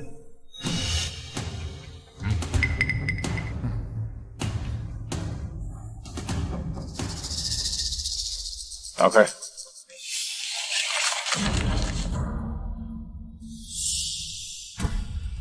崔相，你当朕老眼昏花，朕连自己的话都认不出来了吗？皇上这是何意啊？老臣愚钝，还请皇上明示。玉存墨宝，你们崔家私下拿出去贩卖啊？还拿一副假的来糊弄朕？崔相，你让朕也太失望了。皇上，老臣岂敢？这些年我崔家将此画细心保管，由内子保管。定是老臣家中生出内贼，偷天换日的，老臣真的不知情啊！你给我滚出去！好好问问你的夫人，到底是怎么长家的？吴不扫何以扫天下啊？连个小小的崔府都治理不好，朕看着丞相啊，快是要做到头了。皇上恕罪，老臣这就回去，将来来龙去脉查清楚，一定给皇上一个交代。滚！是。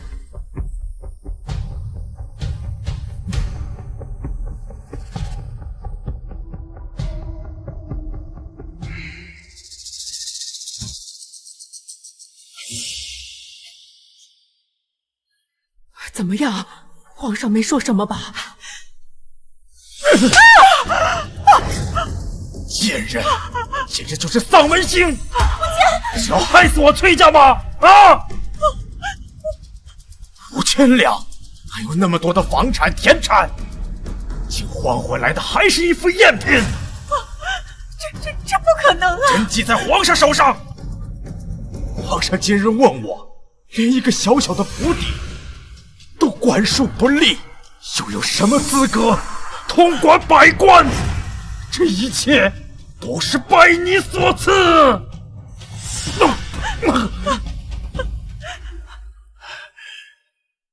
要是何氏在，以他的才华学识，又怎能做出此等荒谬的事啊？当初他突然暴毙，死后又被人下了锁魂阵，定是你这贱人所为！不是我！来人，上家法！我狠狠地打，打到他承认为止！不，老爷，不！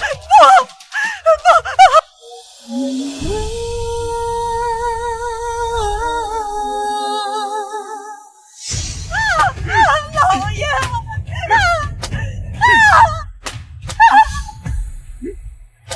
我知道错了。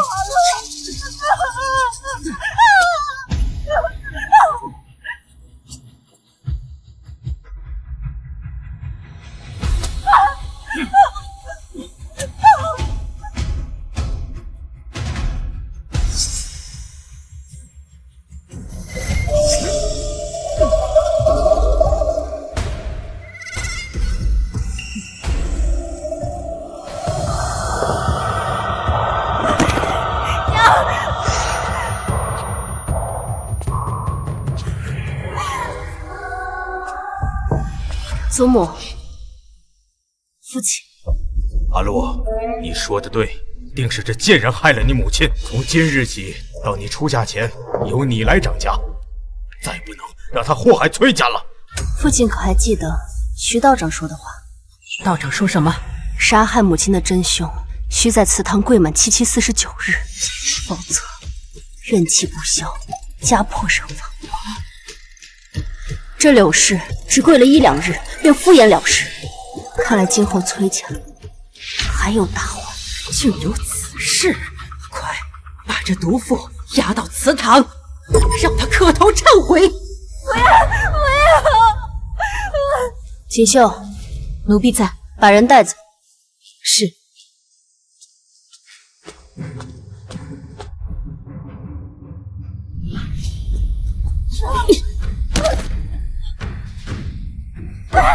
崔文洛，你要干什么？崔文洛，你放开我母亲！崔文洛！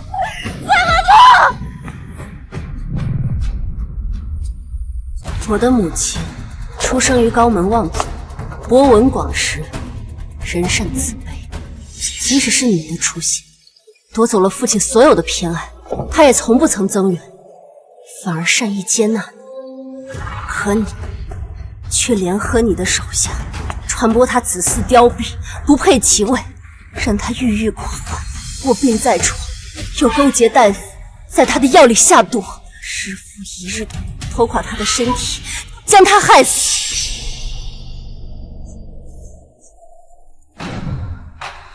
害死他还不够，你又故意给他的女儿安上了灾星的头衔，放逐出府，而后你又伙同你的女儿，将他的女儿蹉跎致死，夺走他们的一切。我没有。柳氏，你的罪状罄竹难书。今日我崔文洛便替天行道，以你之命慰藉我母亲，在天之灵。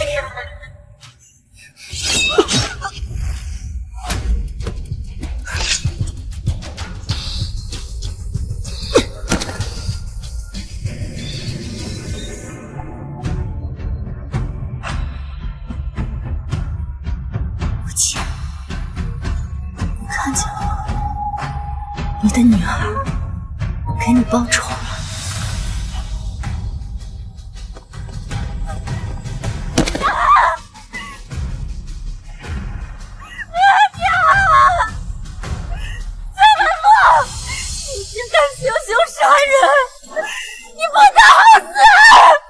是吗？你放心，就算是死，你也一定死在我前面。现在是你赢，下一个你猜是谁？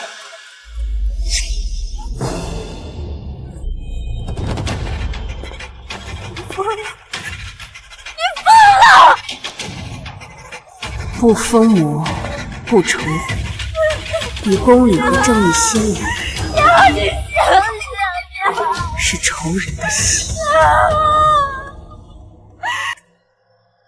柳氏之死不发丧，不出殡，对外就说他是畏罪自尽。如此，你也能给天价一个交代，不至于再被问罪。是。星儿和清远侯府的婚事，你亲自出面，不论用什么手段，务必敲定。他生母出了这等丑事，再不嫁侯府，没有哪户人家会要她了。婚事嘛，一切从简，不用管丧期，越快越好。都听母亲的。阿洛，我知你母亲临终前给你留了一笔嫁妆，祖母希望你拿出一半分给你的妹妹，当做陪嫁。您说什么？府里为了那幅画搭进去不少房产地契，你还有2个弟弟，日后也要结婚生子，崔家的家业要留给他们，不能再动。若星儿无财帛傍身，去了侯府，他是无法立足的呀。我知你记恨他们母女，但柳氏你不该死，你却杀了他。于情于理都该给星儿一些补偿，他们母女也是可怜人。他们可怜，我母亲就不可怜吗？柳氏不该死，我母亲就该死吗？祖母，我看您是老糊涂了吧？放肆！你，祖母与其在这里苛责我，不如好好想想，怎么让清远侯府同意崔星儿进门吧。这么好的亲事，可千万别错过。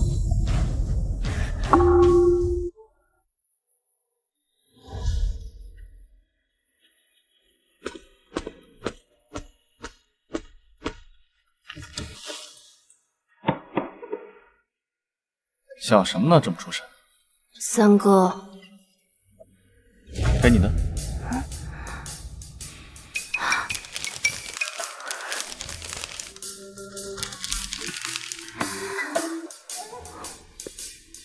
这味道跟我在南方吃的一样。京城也有相似的铺子吗？是我专人派人从南方采买。这么折腾，还说不喜欢我？为了这一包堂大费周章，分明是爱惨我了。你想多了，是我爱吃，买多了怕浪费而已。好，是我自作多情。对了，李木泽和你妹妹的亲事基本上定了。怎么说？李木泽的庶弟同人打架，将人捅死，案子压在刑。你父亲以此向清远侯府施压，若两家结亲，案子便撤。清远侯府答应了。2个人的亲事定在下个月初8。死的是什么人？是一个从青州来京城读书的学子，家境清贫，平日里靠卖字画谋生。前尘世家狼狈为奸，手指轻轻一抬，就能碾碎一个普通人的一生。他们还有天理吗？阿洛，你的仇人也包括你的父亲吗？你还记得我跟你说过的那个梦吗？当然。梦里我被侯府虐打，走投无路的时候，也曾向崔家求援过。我想请父亲出面助我和离。然后呢？可他拒绝了。崔少说：“夫者为天，天固不可逃，夫固不可离。”他痛斥我离经叛道，有辱门楣，要我乖顺服从，便亲自将我送回了侯府，还勒令人对我严加看管。于是我直到死都没能再逃出侯府。三哥，我无法不恨他，他亦是杀了我的凶手。按照我朝律法，子不弑父，弑父者判处斩刑，所以我不会杀他。但我信天理昭彰，报应不爽。崔府跟清远侯府缔结亲事，我这个做姐姐的虽给不了崔馨儿什么嫁妆，但我却想给前未婚夫李慕泽送份大礼。给他送太配？我还没说是什么呢，你这就吃醋了？我才没吃醋呢，我是怕你脑子坏了，做出什么糊涂事儿。比如，我想让他断子绝孙。你说什么？李慕泽是侯府世子，也是清远侯府唯一的嫡子。他若有子嗣，爵位总能世袭。可他们身居高位，却欺压百姓，德不配位。我偏要他从此断子绝孙，要清远侯府从此朝不保夕。早说嘛！三哥的手下个个武功高强，这份礼物应该能把我送出去吧？管够！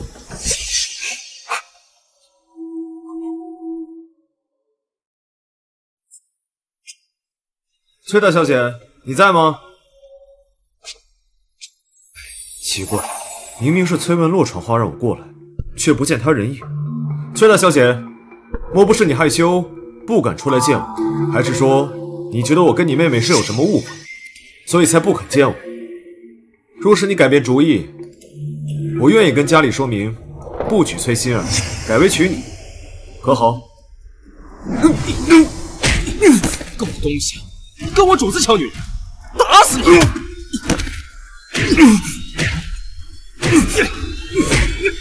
你是什么人？放开我！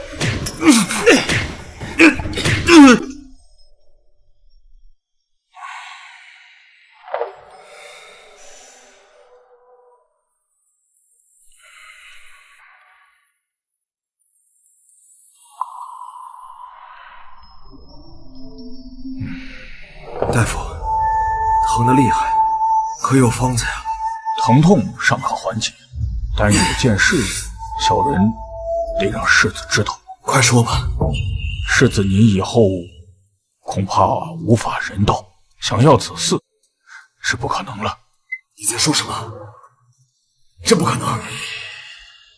一定是你这个庸医误诊、误判。小人所言句句属实，就算是大罗神仙下凡，也难治世子的病症。世子若日后想要延续香火，可以从旁支再过继个孩子。滚！你个庸医，你给我滚！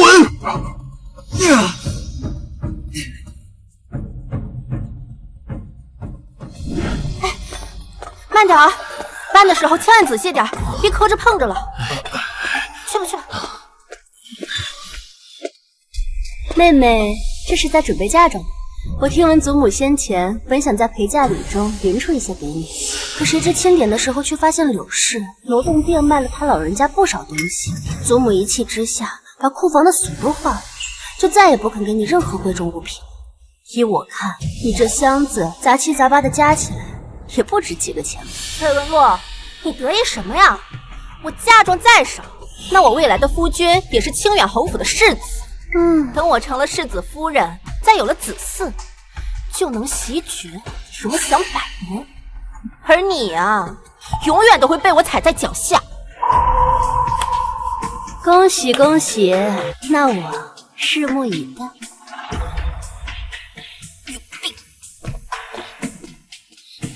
崔馨儿，你以为清远侯府是什么好地方？贪婪刻薄的婆母，不能人道的夫君，还有一个好色荒唐的庶弟，你的好日子到头。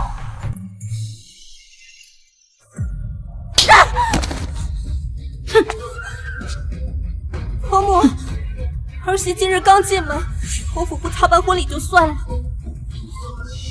你怎么还动手打儿媳啊？你还好意思说？当初两家一亲的时候，是你母亲亲口允诺，要给你准备5000两银子作为嫁妆。嫁妆呢，你带来的都是些什么东西？想用一箱子破烂货就换一个世子夫人的位置，崔家真是好盘算呐！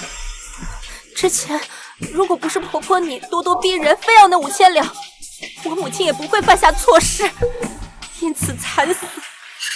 如今银子没了，人也没了，你说这些还有什么用？同为崔家的女儿，你长姐富贵傍身，而你却如此寒酸。果然，不同娘养，名门望族的大家闺秀，岂能是那搔首弄姿的姨娘能比吗？婆母，你怎么能这么说我母亲？你可心当口德吧！第一日进门的心腹，就敢如此顶撞婆母。既然你不懂什么是规矩，那我便让府里的下人好好教教你什么叫规矩。你在此看着，没有我的允许，不准起来。是。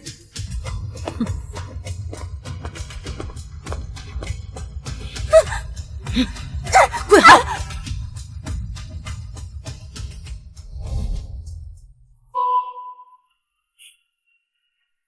今早我也送了李木子一份大礼。你又送了什么？我将他绝子无嗣的消息透露给了他庶弟。你这是想让他们兄弟反目？我朝袭爵制度森严，若嫡子无直系子嗣，便失去了袭爵的先天条件，可由家中庶子按照长幼秩序继承。侯夫人只有李木泽一个儿子，若确定无后，便失去了袭爵的资格。平日里李木泽和他的庶弟关系并不融洽，这一次他的庶弟有资格踩在嫡兄长的头上，还有岂会放过？三哥，没想到你是黑心芝麻丸啊！蔫坏！我这是近朱者赤，近墨者黑，被你带坏了。在你的梦里，他们这么欺负你，我又岂能这么轻易放过他们？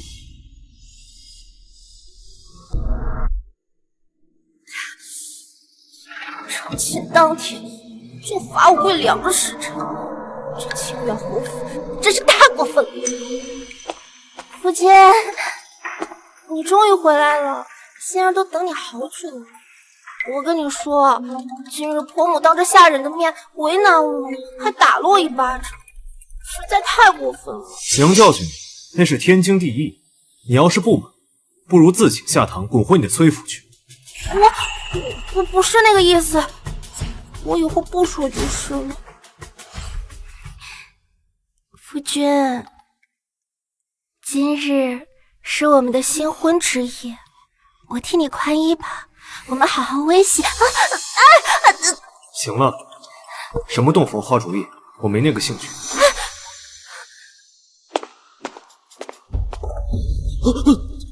大哥，李楚，你在这里做什么？大哥，今日可是你跟嫂子的大喜之日，你不进去跟嫂子睡觉，这是要出去啊？我做什么，还轮不到你一个庶子指手画脚。这里是我的院子，你却在这里侧耳旁听，你还有没有规矩？大哥，之前就有人给我说过，你不行，这我还不能确定。现在看，那人倒是没骗我。你说什么？大哥，你就承认吧，你被人给打坏了，已经不能给侯府传宗接代了。与其放任这么美的嫂子独守空房，你不如把她让给我呀。哎，你说，要是父亲和皇上知道你已经绝嗣了，这清远侯府的世子能让你做吗？你在胡说什么？我行得很，怎么可能绝嗣？大哥，这子嗣可骗不了人的。你说这1年2年的，你还能搪塞遮掩？那3年5年呢？你能遮掩得过去吗？我说是你，就趁早让位，别占着茅坑不拉屎。你给我滚！你要是再敢胡说八道，割了你的舌头！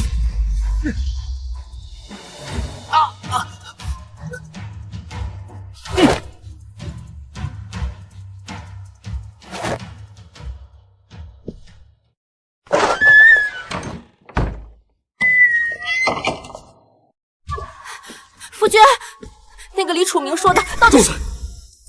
这件事情不能让第三个人知道，特别是父亲和母亲。可是今天婆婆还训诫我，让我早日为你诞下子嗣，最好是再多生几个儿子。如果我迟迟不能有孕，她定会责罚我的。李楚明有句话说的没错，要是3、5年才能怀上孩子，事情就瞒不住。唯有让崔心儿尽快有孕，才能堵住外人的嘴。夫君，这么看着我干什么？阿南，世子，从今日起，你每3日与少夫人同房，直至她怀有身孕。这怎么可以？他一个下人，他怎么能染指我？我娘的脾气你是知道的，要是她动了，不知道是怪罪你，还是怪罪我。好了，心儿，只要你乖乖听话，你就还是能好好做你的少夫人，这样对你对我都好。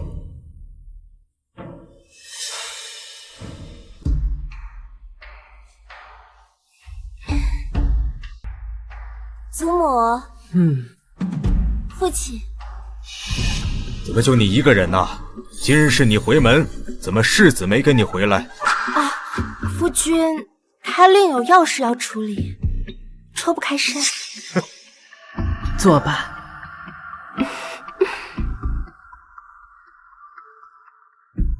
嫁去侯府，一切可还安好？好，孙女好得很。祖母您不知道，婆母啊对我非常的满意，夫君更是对我体贴入微，还说以后都不打算纳妾了，从今以后都只有我一个正头夫人呢。哦，世子还有这般深情，着实让人意外呀。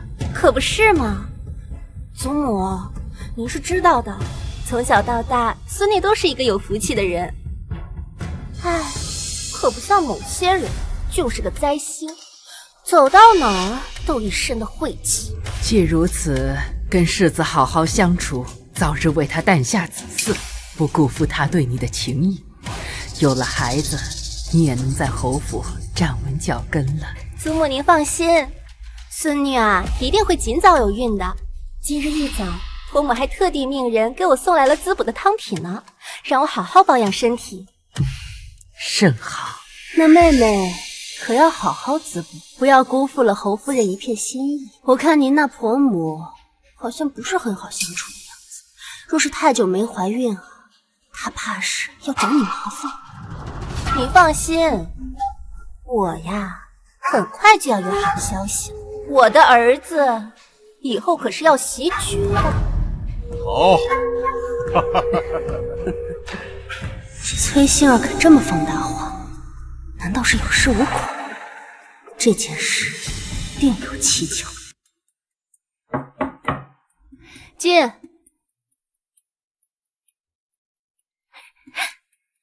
三哥，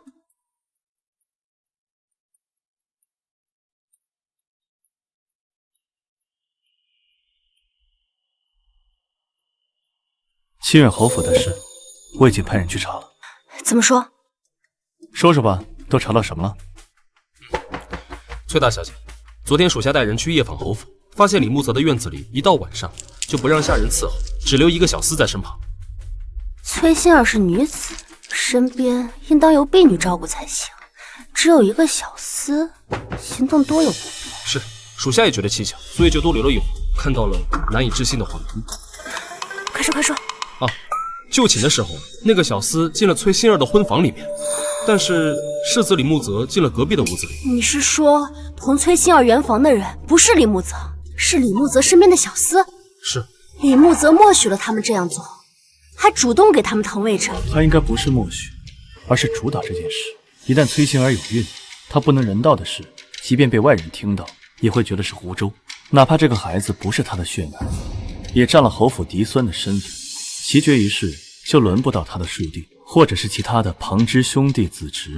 待到事成之后，再将小厮杀掉，这件事便会被满门天晕。难怪崔心儿连这么荒唐的做法都能答应。为了保全世子跟世子夫人的身份，这对狗男女还真是无所不用其极。你这又是在打什么鬼主意？像我这样正义凛然的大善人，怎么可能眼睁睁地看着心怀不轨的人恶意混淆侯府的血脉呢？滋事体大，我当然得好好的提醒提醒侯夫人才行。老夫人，崔家大小姐有要事想要见您。崔家大小姐崔文洛，是。这么晚她来干什么？进来吧。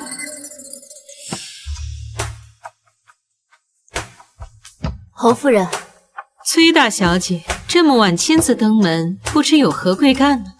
实不相瞒，是我今日得知了一件事，心中不安，不吐不快。什么事？侯夫人还是把周围的手下隐退了好，不然这事让外人知道了，恐对侯府不利。难道你要说的事情是与我侯府有关？我身边的丫鬟都是我的心腹，你但说无妨。那我要是说了，侯夫人，你可千万做稳，不要被吓到了。我操持侯府多年，什么大风大浪没见过，一点鸡毛蒜皮的小事还能让我失了态？我妹妹刚回门，我亲耳听到她跟她身边的婢女偷偷说，世子他中看不中用，他一点也不喜欢，反而是世子身边那个小厮孔武有力，深得他心，他俩已有私情，简直一派胡言。他们俩刚刚成婚，正是蜜里调油的时候，他怎么可能看得上一个下人？我也不相信呀。可是他话里话外把那小厮夸的天上有地下无的，还说他会趁世子喝醉快睡着的时候，偷偷去找小厮约会。哦，没准他现在这个时辰正在跟小厮幽会。我怎么知道你不是诓骗我？她是崔家二小姐，做了这等丑事，我遮掩还来不及，怎么会主动前来告知？实在是不耻这等行径，也不愿世子和侯夫人你们被愚弄，心中不安，才忍不住前来告知。崔大小姐，你先回吧。是。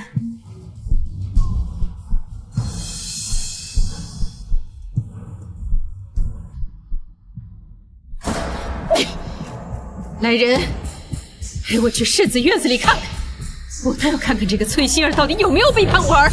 是。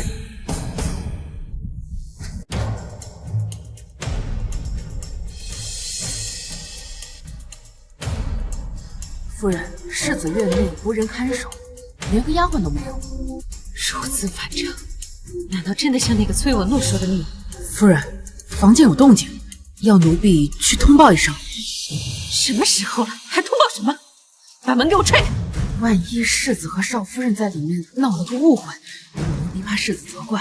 我是他娘，他怪什么怪？就是要怪，也该去怪崔文洛。闪开！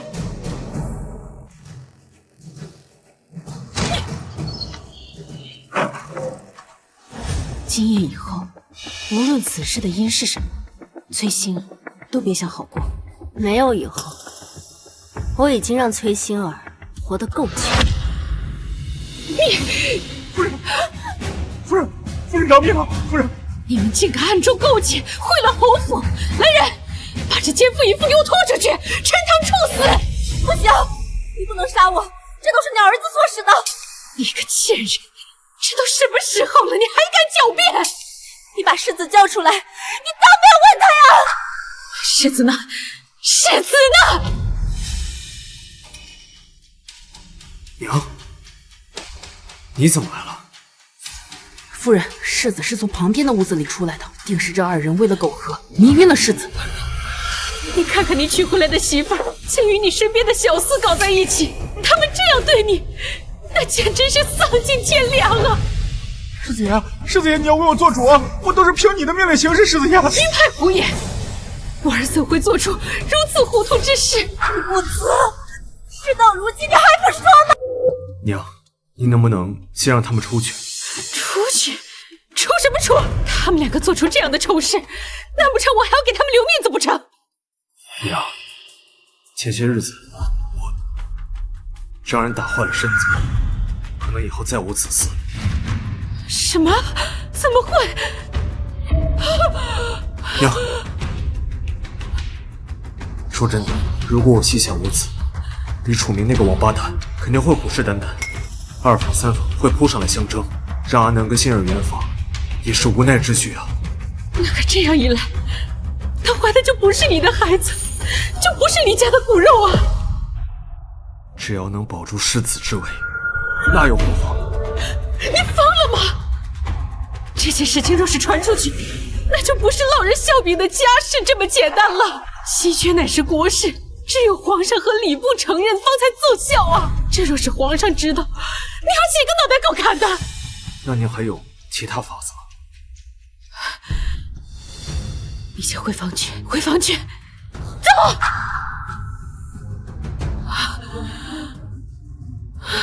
来人，把阿南给我关进柴房！夫人饶命！夫人饶命啊！饶命啊！这一崔希儿，先把他给我锁在房间，不准他出去。待我想到对策，我再来处置他。是。不行，不行！你们不能这么对我！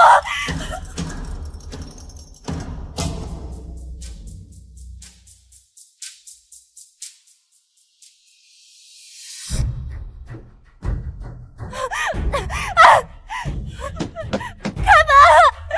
放我出去！开门！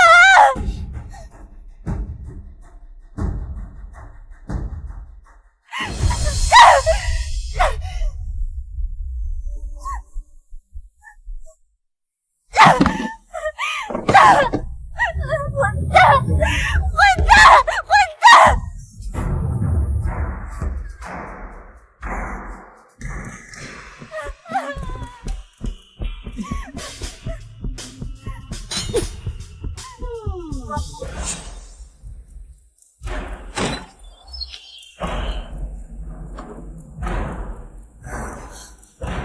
是你，崔文洛，你怎么会来清远侯府？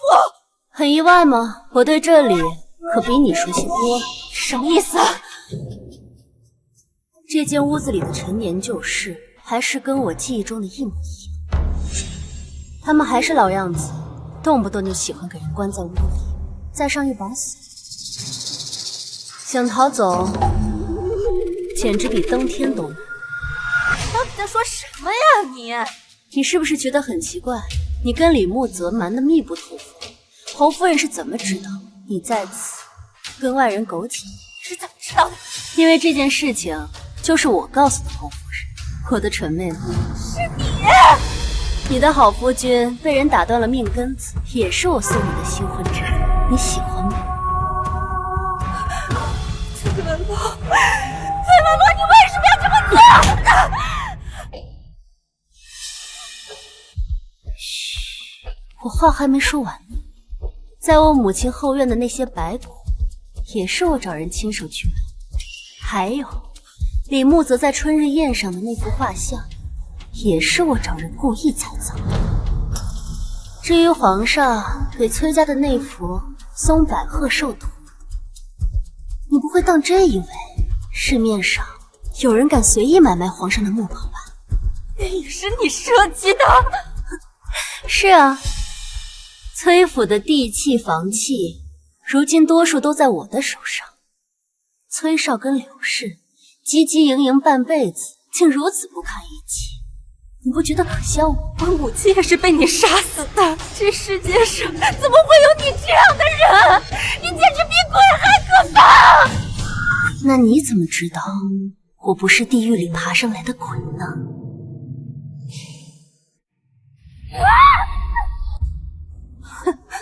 跟你开个玩笑，你怎么还当真了？我记得你胆子不是挺大的吗？毕竟前世的你脏事坏事一件也没少干。什么前世啊？你不需要知道为什么，因为不论你记不记得，结果都不会有任何改变。你别过来！你被侯府当场抓奸，你不受耻辱，选择自尽。我这个做姐姐的刻意起来，送你最后一程。在说什么？我什么时候不看手术上就自尽了？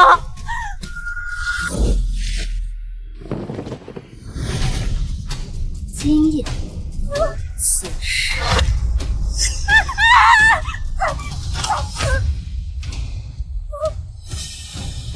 你对我做了什么？我为什么动不了了？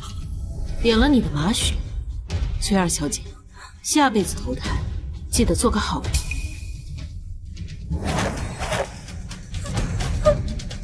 我知道错了，我以后再也不敢了，姐姐，放过我，我错了，姐姐。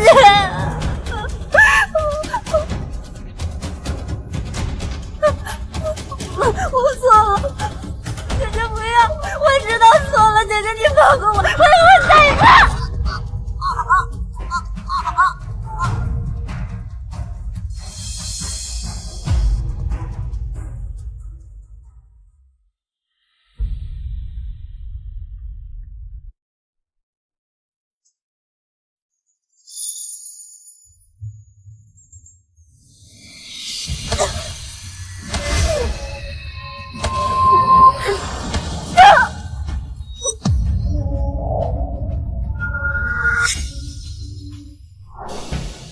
如此说来，除了让薛馨儿尽快怀孕，真就没有别的法子可以收场了。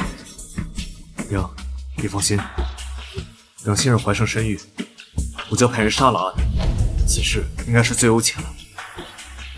待会儿你就把崔馨儿给放出来，同她讲清楚利弊。崔馨儿不会再来了。崔大小姐竟还在我侯府未回去，今夜清远侯府这么热闹，我岂能错过？你竟然还敢！上次你约我出去，途中暗算我，这笔账还没跟你算呢。世子是不是误会什么？我与你素不相识，怎会单独约你？你搞错了吧？不过眼下，我的确有件事情要跟清远侯府算。我的妹妹崔馨儿被你们侯府戕害，悬梁自尽了。侯府是不是应该给我们崔家一个交代？你说什么？崔馨儿死了？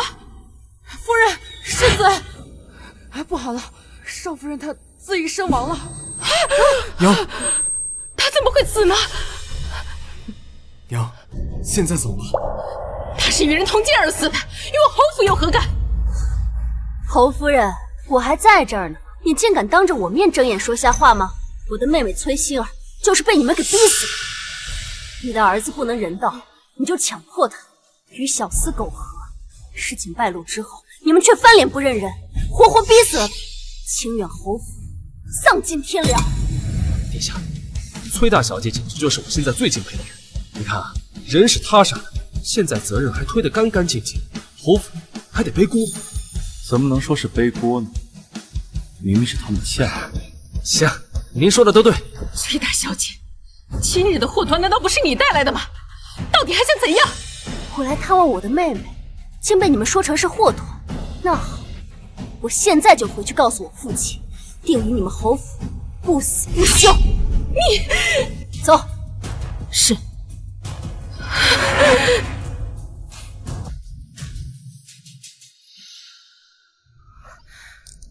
三哥，你怎么来了？回崔大小姐，殿下是担心您刚报完仇，心理压力大，他不放心。但我觉得这种担心纯属多余。怎么会多余呢？三哥对我的关心就像涓涓暖流，融化了我冰冷寂寞的心。又在胡说。那我刚刚杀了人嘛，心里还是很怕的。我不管，你今天晚上多陪陪我，等我睡着了你再走。哎呀，好不好嘛？真拿你没办法。这崔文洛还没回来，尚未出阁的女子成日乱跑，真是没规矩。阿洛野性难驯，若是不加以约束，日后恐酿大祸。是啊，祖母和父亲与其关心我，不如先关心关心妹妹的死活吧。什么意思呀？崔馨儿她悬梁自尽了。什么？你说什么？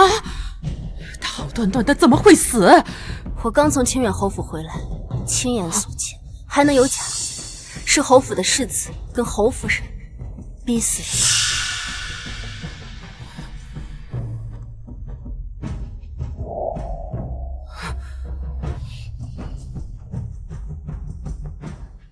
事情的经过就是这样，父亲，清远侯府如此作为，惨绝人寰。我虽不喜欢崔心怡，但也见不得她被人这般欺负，您可要替她伸冤啊！母亲，儿子以为此事不宜声张，您觉？就算是世子教唆，同意与下人通奸，实在是有失体统。事情传出去，外人会笑我们崔府行事出格，没有教养。是。那可否将崔心儿尸体带回来？嫁出去的女儿泼出去的水，她的后事就让侯府去办吧。你的女儿被人害死，你身为一朝宰相，却不报仇不收尸，甚至人已经死了，追究下去，除了辱没门楣、落人话柄，别无他用。这个时候，只有保全清白名声才是要紧。我有的时候真的不明白，你们根本就不爱自己的子女，可是为何又这么热衷于繁衍子嗣呢？你们的嘴里，我早就已经领教过，已经习以为常。也不知这本就根基不深的崔府，人丁凋敝，摇摇欲坠，会不会有那么一天，轰的一下，就变成一片废墟呢？孽障！你胡说什么？时辰不早了，我就不在此陪你演父慈子孝了，告辞，父亲。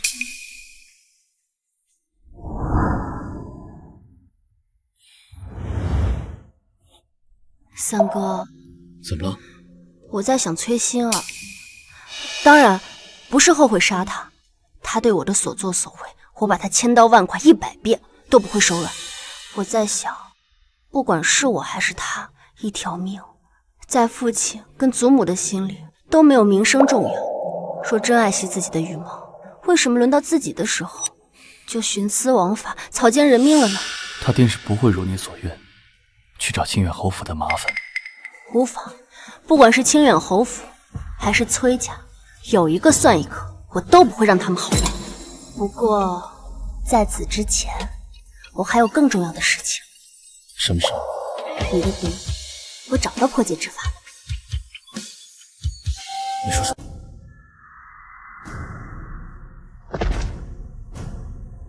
贼传闻讯，见过陈王殿下。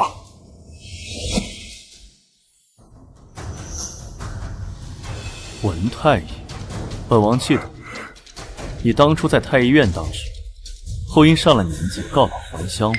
我从一开始就怀疑是太医院的人下的手，所以让千机阁重点排查那些年离开京城的太医。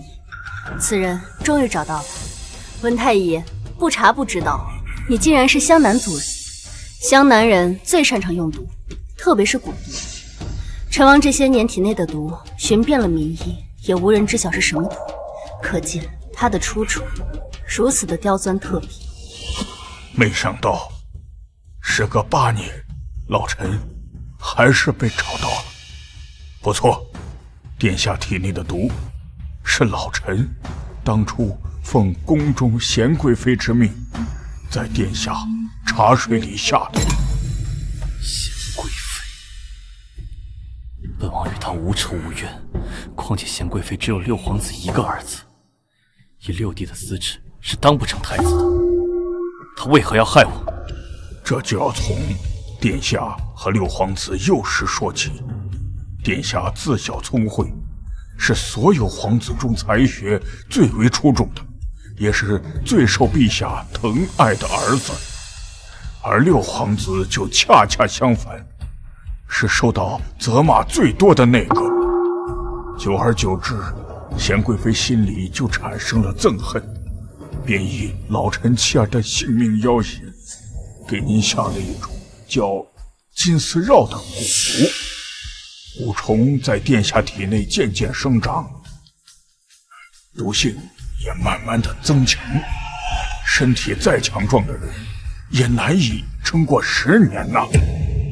你既是下毒之人，一定有解法。你若能救成王的命，我们饶你不死。虽有解法，但极为凶险。老臣也是在族中长老留下的典籍中看到过，并未实操过。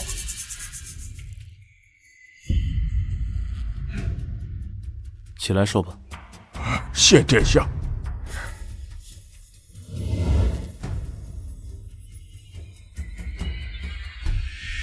蛊虫难以直接去除，若蛊毒初期，蛊虫尚未成形，可以直接服用草药将其杀死。但8年过去了，殿下体内的蛊虫早已不是寻常的药物就可以杀的了。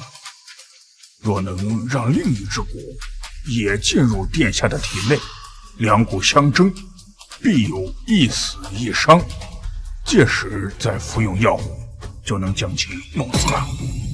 成王体内的蛊已长达8年，你再下另一只，又该如何追赶这8年的时间呢？我欲给王爷下的另一只蛊，名叫金蚕蛊，它一日生长进程，就能赶得上金丝绕1年的进程，并且此蛊好斗，不死不休。如果运气好的话，说不定2只蛊能同归于尽。那你说的解法极其凶险是什么意思啊？殿下被金丝绕折磨了8年，身体早已亏空，若两蛊在体内缠斗，这个过程他未必能承受得起。古籍上说，此前有人用过此法，高烧不退，肺腑剧痛，直接身死。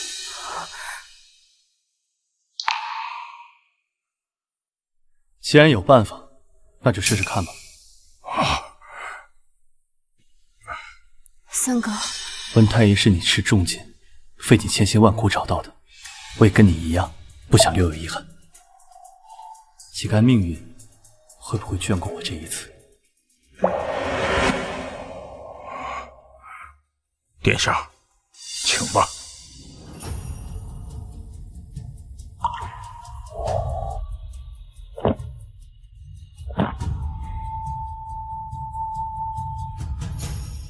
接下来几日，金蚕蛊会自行生长，待到它觉得时机成熟，就会去找金丝绕的麻烦。一旦两蛊相遇，殿下需要承受的痛苦难以预计啊！退下吧。这几日你先回去吧。不行，我要陪着你。崔文洛，如果我不幸身亡，你要记着，我霍玄从始至终就是一个冷心冷情的人，不值得你托付终身。我也从始至终没有爱过。如果上天有心让我解了毒，长久的活下去，余下的话，我再慢慢说给你听。你当然要说给我听，无论上天入地，我绝不会放过你。无论你在哪里，我都会与你纠缠不休。魏南，属下在。送崔大小姐回去。是，崔大小姐，请吧。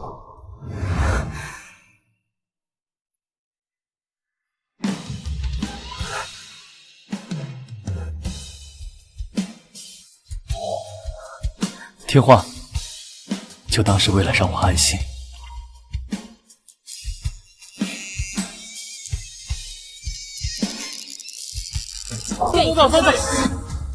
我先来，送我一个，我也来，我也来，我先来，还有我，按这儿就可以了吧？不愿意坐这，我也加入。等这一天等好久。一起来，惩罚，一起。这些天我一直在搜罗李楚明杀人的罪证，崔少稍有险不包庇元凶，有目共睹。待来日正宫成堂，必有回响。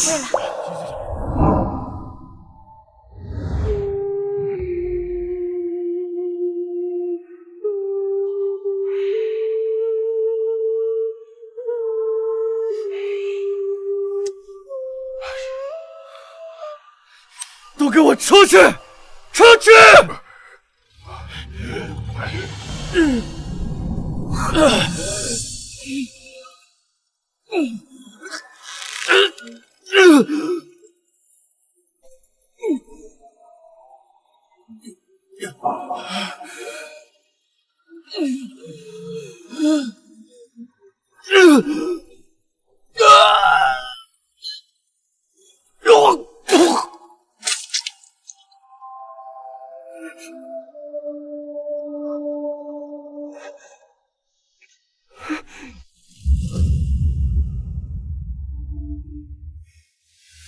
小姐，你的脸色怎么这么差？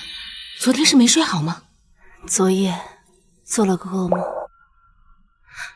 今天是第几日了？自殿下服下金蚕蛊，已经是整整第10日了。他连院子都不让我进，也不知道如今情况如何。殿下吉人自有天相，一定会没事的。若上天有神明，能听到信女的祈祷，信女愿有一半的寿命换或许平安健康。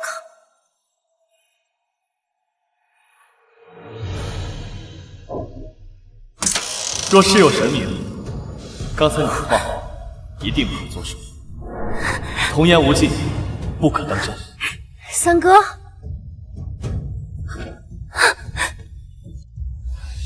三哥，你的身体已然好了。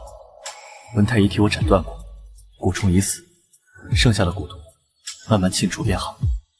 往后细心调养，便可康复。太好了。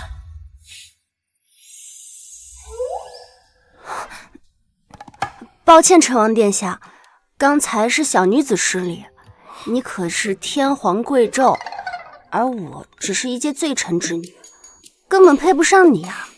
再说了，你根本就不喜欢我，之前都是我自作多情，今后我一定会循规蹈矩，懂得分寸。对不起，都是我的错。以前我说不喜欢你，字字句句都是假话。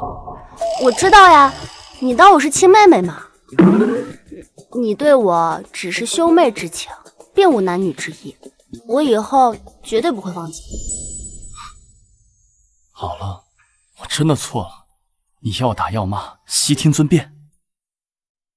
我会选保证，此生只爱你一人，也只想娶你一人。阿洛，嫁给我好不好？不好。回答错误，重新回答。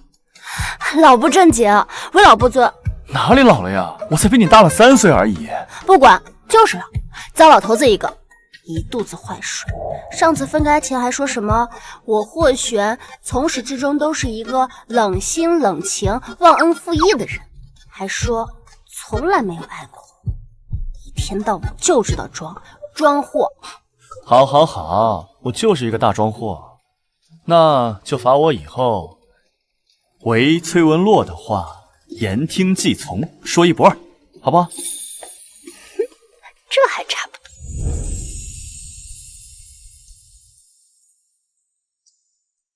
崔文洛，那我再问你一遍，嫁给我，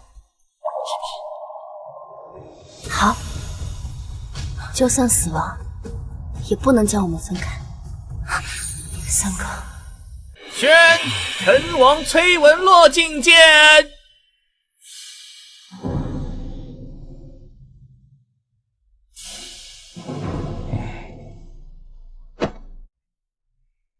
儿臣参见父皇。本王已大病初愈，不必多礼，快平身吧。崔文洛，你也平身吧。谢皇上。陈王说你有要事要见朕，说吧，所谓何事？臣女想要状告自己的父亲崔绍滥用职权，销毁卷宗，替清远侯府二公子李楚明掩盖罪行。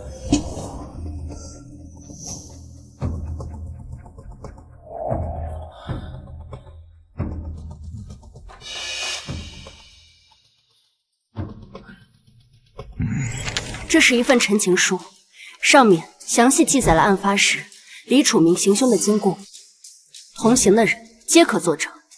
下面是一张来自京城学子们自发的请愿书，恳请皇上彻查崔少跟清远侯府的利益勾结，还天下学子们一个公道。臣女还翻阅了崔少的来往信件，他包庇的案件远远不止这一个，清远侯府上下更是蛇鼠一窝，目无王法。臣女以为这样的人家没有资格席卷。崔少可是你的亲生父亲，如果被他知道，你不怕他记恨于你吗？我的母亲出生于建江何氏，外祖父曾说，官之事民如土芥，则民事官如寇仇。崔少为官不仁，不配为相。臣女的身体流着何家的血，无法视而不见。好一句，官之事民如土芥，则民事官如寇仇。当年啊，你的外祖父曾给朕做过帝师，你的性子倒是跟他十分相像。好，朕今日就收了这请愿书，一定会彻查到底。多谢皇上。陈王，儿臣在。你为什么总是盯着崔文洛脸上看？他脸上有什么东西吗？父皇，儿臣今日也有一事相求。你又有何事？父皇，儿臣想娶崔文洛为妻，求父皇赐崔文洛为陈王。若崔少无罪，她是丞相之女，陈王妃她倒是做的。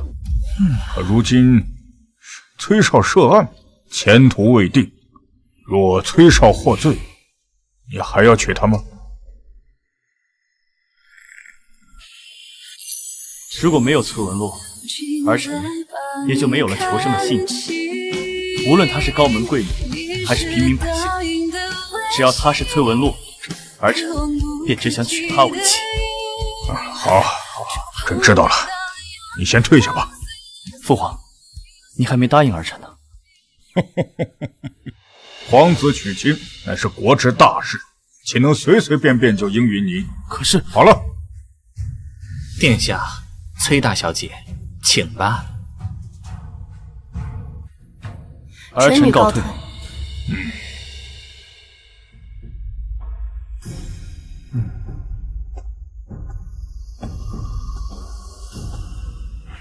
过来，去把礼部尚书找来，让他着手册封陈王妃的圣旨。皇上，您答应殿下的请求了。陈王是朕好不容易才恢复康健的儿子呀，别说他要娶的是何氏之女崔文洛，就是他想娶一头猪，朕都要硬着头皮答应啊。是，快去快去。崔相，皇上下令彻查清远侯府一案，请您移步督察院接受调查。走吧。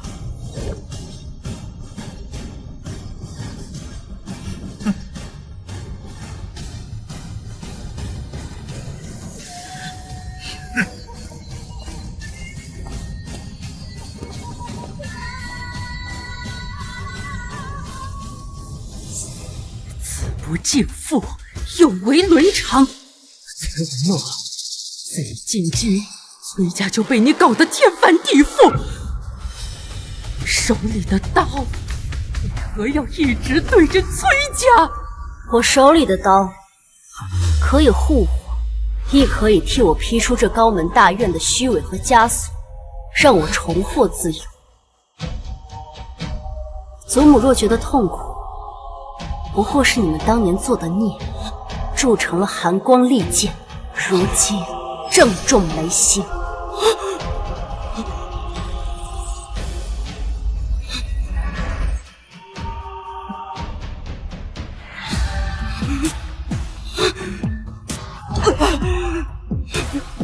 前尘旧恨昭雪，爱人得以重逢。从此海晏河清，盛世长宁。